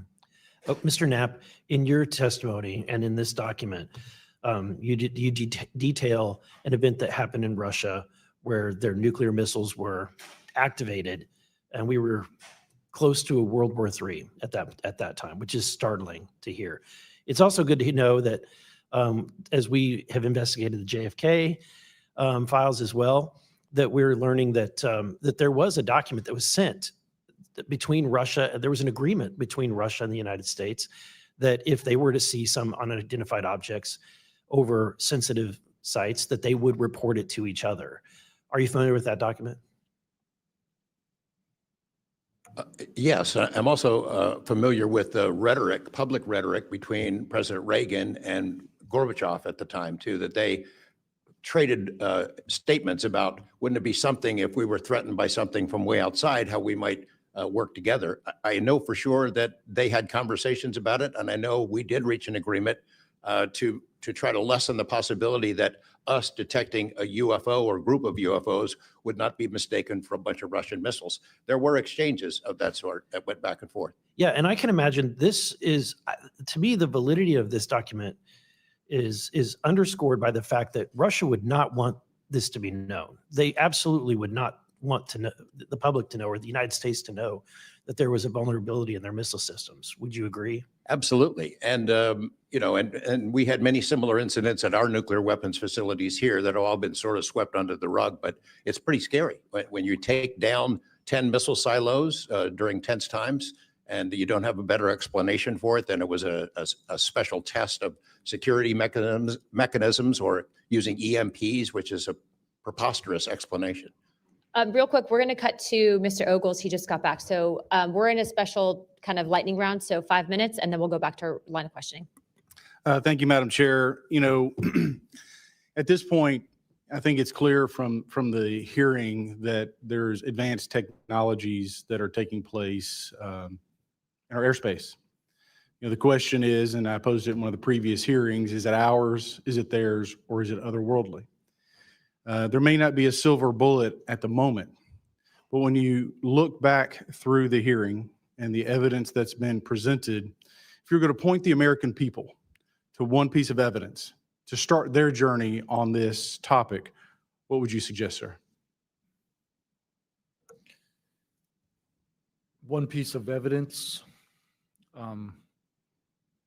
I would start with this hearing, in the first hearing. There is no evidence. But is there a specific, exactly, but is there a specific evidence or footage or document that you think lends extreme credibility to what we're discussing today? I would say this new video we're seeing today is exceptional evidence that we're dealing with something. With the kinetic? Yes. Mr. Wiggins? Sir, I'd have to say that if just the average person here in America looked at absolutely everything that has come across television, the internet, etc., you can't tell yourself that 100% of what's being recorded is fake or false. You have to, at some point, understand that there's something else out there. Well, I mean, and you bring an interesting point. You know, in the law enforcement community, anytime you're conducting an investigation, you're always looking at the totality of the circumstances. You're looking at all the evidence and how they piece together. And so that would be my, advice to the American people, that this is a journey that is just beginning from a congressional perspective, but you have decades of data, some of it not real, much of it is, but thanks to Chairwoman Luna, we're now presenting this to the American people. And I think this latest video from Mr. Burleson is something that should get everyone pause. When you see the 3 orbs that drop, was that in a defensive posture or was that in an offensive posture? And what capabilities did those orbs have that we, quite frankly, may not have? Mr. Knapp?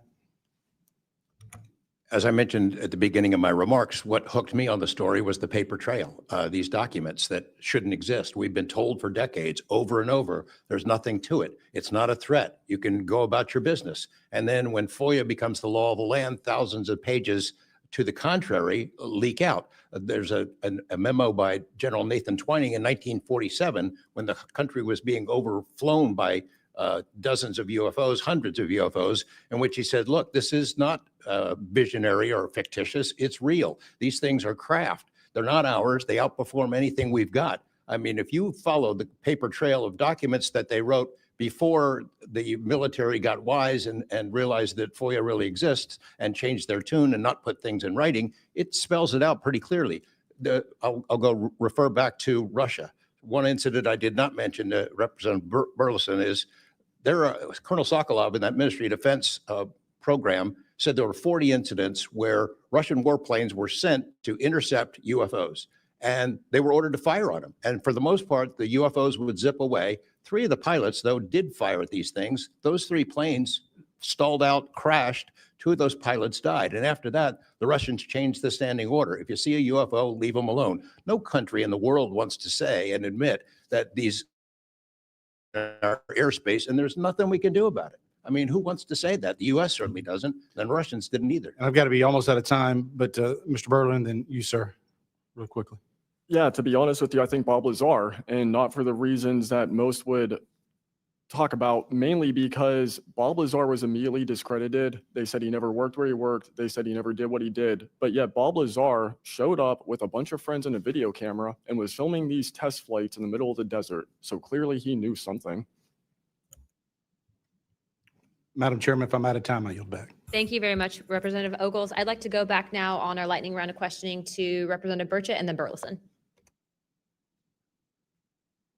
Burchett, always number 1. That's what I should be.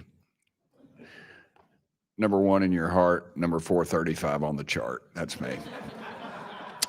Dylan, knowing you testified to Arrow, are they obfuscating when they claim to have discovered no evidence of extraterrestrial beings, activity, or technology? And are they lying to the American public?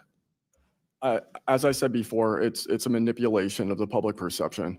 The statement, scientific evidence of extraterrestrials, is a true statement. It is not the truth about what is happening and what we have.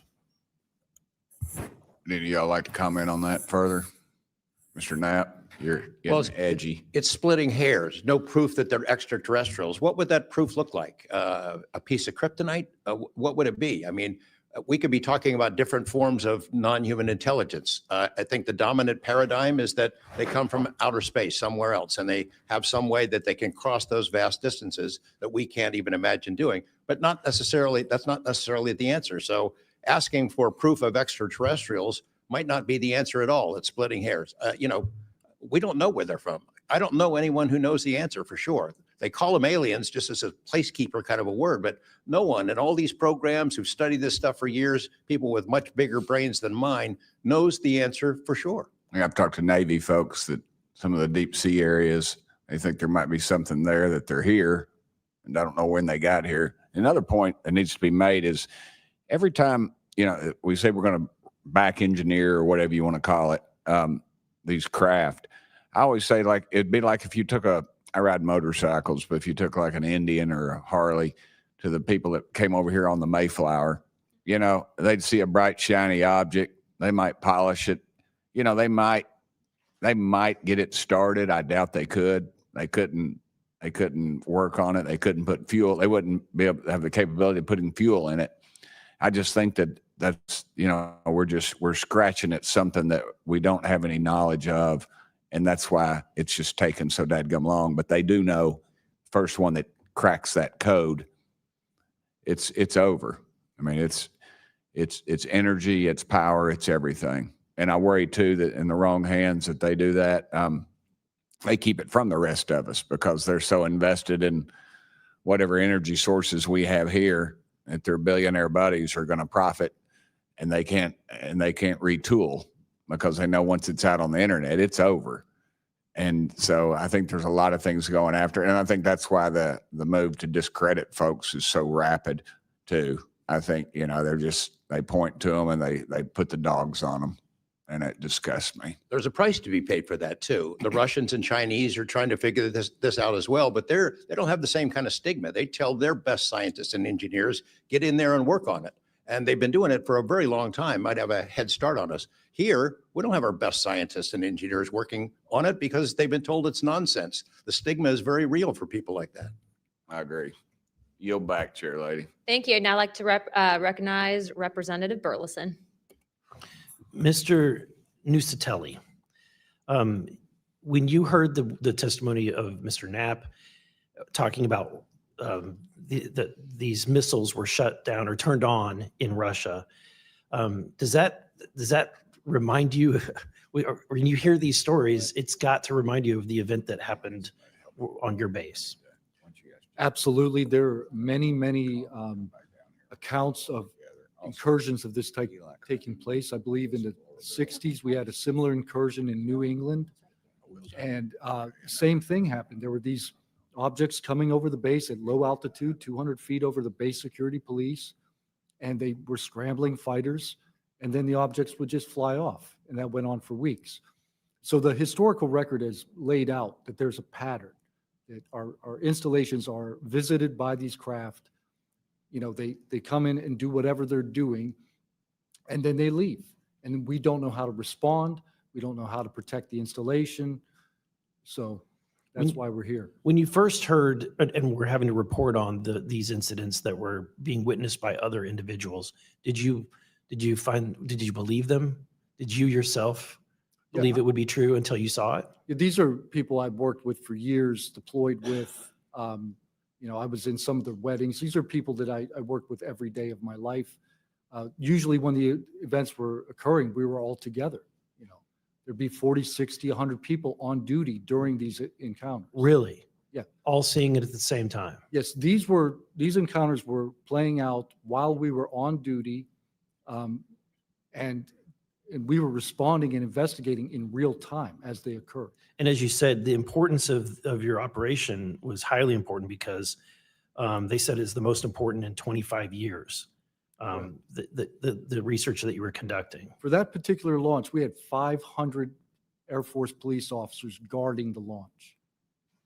500 people. It was that critical. Wow. But had this thing showed up, we wouldn't have been able to do anything to prevent it showing up. Real quickly, can you just re-describe size and whether or not you heard anything? It was how big wise? The two square objects were at least as large as a football field. The second encounter, they think it was much larger than a football field. We're talking like flying buildings. The object I saw was about 30 feet in diameter. And which to is confirm, you were large. not the only person that saw this. Correct. I think I was also told that there was also reports of this in a police blotter in the area. Can you confirm that? Yes, that's the documentation that I maintained Mhm. from the original event and turned into Arrow and the FBI. Okay. Do you have any more, Burleson? No, Madam Chair, I just want to reiterate to the American people that if you're frustrated, so are we. We're extremely frustrated. We've been, the 2-3 years. I can only imagine how frustrated Mr. Knapp is or Danny Sheehan is, and the amount of time that you guys have poured into this to try to get answers. I mean, Masson is back there. He's been pouring to try to get answers into this. I hope that you all see that we're committed to this, and we're going to be scrappy about it. We may not have the direct authority, but I can assure you, Representative Luna is about as scrappy as it gets. I wouldn't want to scrap with her.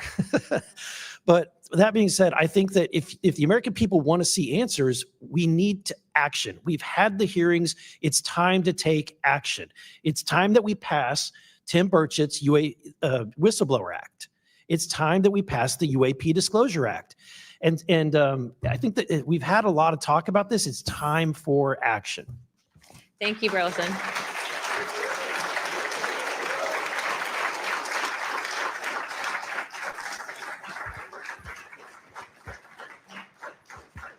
I would now like to yield 30 minutes to Representative Crockett.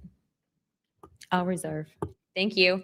In closing, I want to thank our witnesses once again for their testimony today. I now yield to Ranking Member Crockett for closing remarks.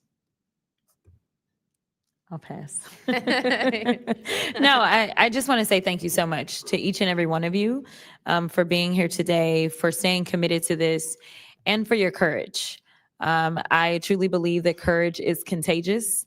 And right now, we need more courage than ever, whether it's UAPs or whether we're dealing with any other form of government where people are afraid to come out and speak their truth. The American people are relying on amazing public servants like you to speak up on their behalf, to be the watchdog, and to make sure that we are as safe as possible. And so thank you so much again for conducting a bipartisan hearing on such an important matter. Thank you. I now like to recognize myself for some closing remarks. This is obviously something that doesn't just affect everyone in this room. I can tell you that specifically for where I represent in Pinellas County, Tampa Bay, and Florida as a whole, there's many sightings, many questions, people reporting this, but I'm not the only one. I was also told by Representative Biggs, as well as our great representative from Alaska, that these are not isolated instances. And so it does give us reasoning to provide investigative inquiry into these topics, but also I would also like Mr. Spielberger, if you could actually review and see if your organization would endorse the Whistleblower Protection Act that Representative Burchett has. I can tell you that I will be signing on to a letter, as well as I'm sure many other members of this task force, and we hope that the ranking chairwoman or my colleague here, Representative Crockett, as well as our Democrats that were here today, consider also signing on to that, as we do feel that it is time to ensure that our whistleblowers are given adequate protections and that people like Mr. Borland are not facing retribution in the way that they have been. With that being said, with all that and without objection, all members have 5 legislative days within to submit materials and additional written questions for the witnesses, and which will be also forwarded to those witnesses. If there are no further business, without objection, I'd like to now recognize Representative Burchett for closing remarks. I would just like to thank the ranking member and the chair lady for their courage. This is a tough issue. We all catch hell for it. And it's gratifying that we're here in a bipartisan nature and the way this meeting was conducted. And I want to thank y'all for your courage. Thank y'all. And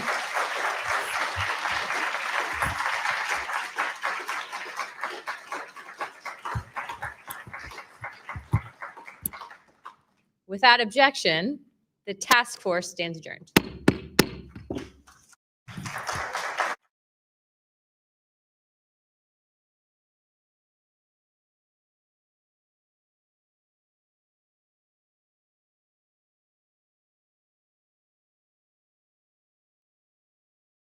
All right, everybody. That was actually the UFO, the Restoring Public Trust, the UFO Transparency hearing, broadcast right here live on Spaced Out Radio and also the Social Dig. How did you feel about it?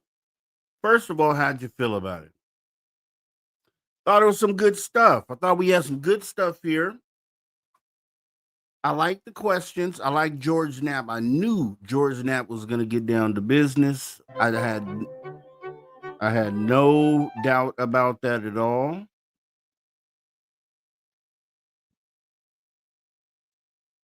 A lot of good questions. A lot of good information was put out there today. I think this was probably the most successful. If I were grading, aside from David Grush and his testimony, this is probably the most informative hearing. And being that the representatives seem to be bought in on a lot of this stuff,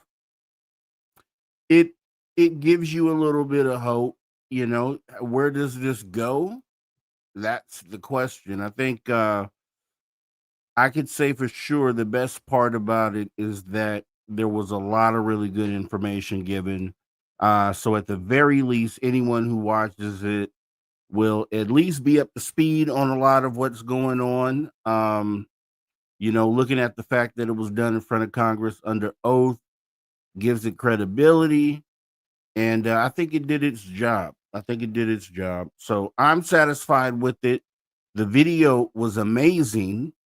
You know, and I'm not sure it's I don't know who released it actually, right? Was it Congress? I'm not sure. I have to go back and watch. Whoever released it, I'm assuming there's chain of custody on that. This is all being released under oath. You know, if that video is deemed authentic, you can't deny that. That's where I'm feeling really good about what happened today, because I think if that video gets validated, I mean that's yeah. For me, it feels like that's it.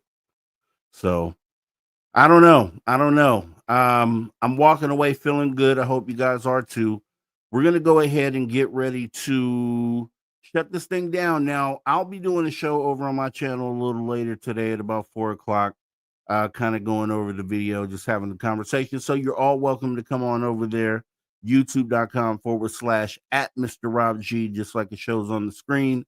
And I believe we may be getting together for a little impromptu broadcast right here on Spaced Out Radio a little bit later this evening as well. So let's talk about it. Let's stew on it for a little bit, see what you think, see how you feel, and then we'll talk about this a little bit later.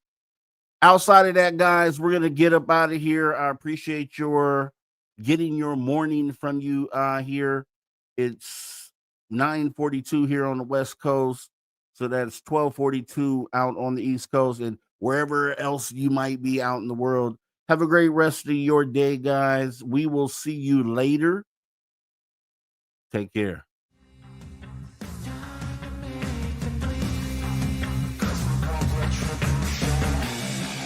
Cause we want retribution. Oh yeah, we want retribution. Oh yeah, we want retribution. Oh yeah, we want retribution. Yeah, we ran out of patience.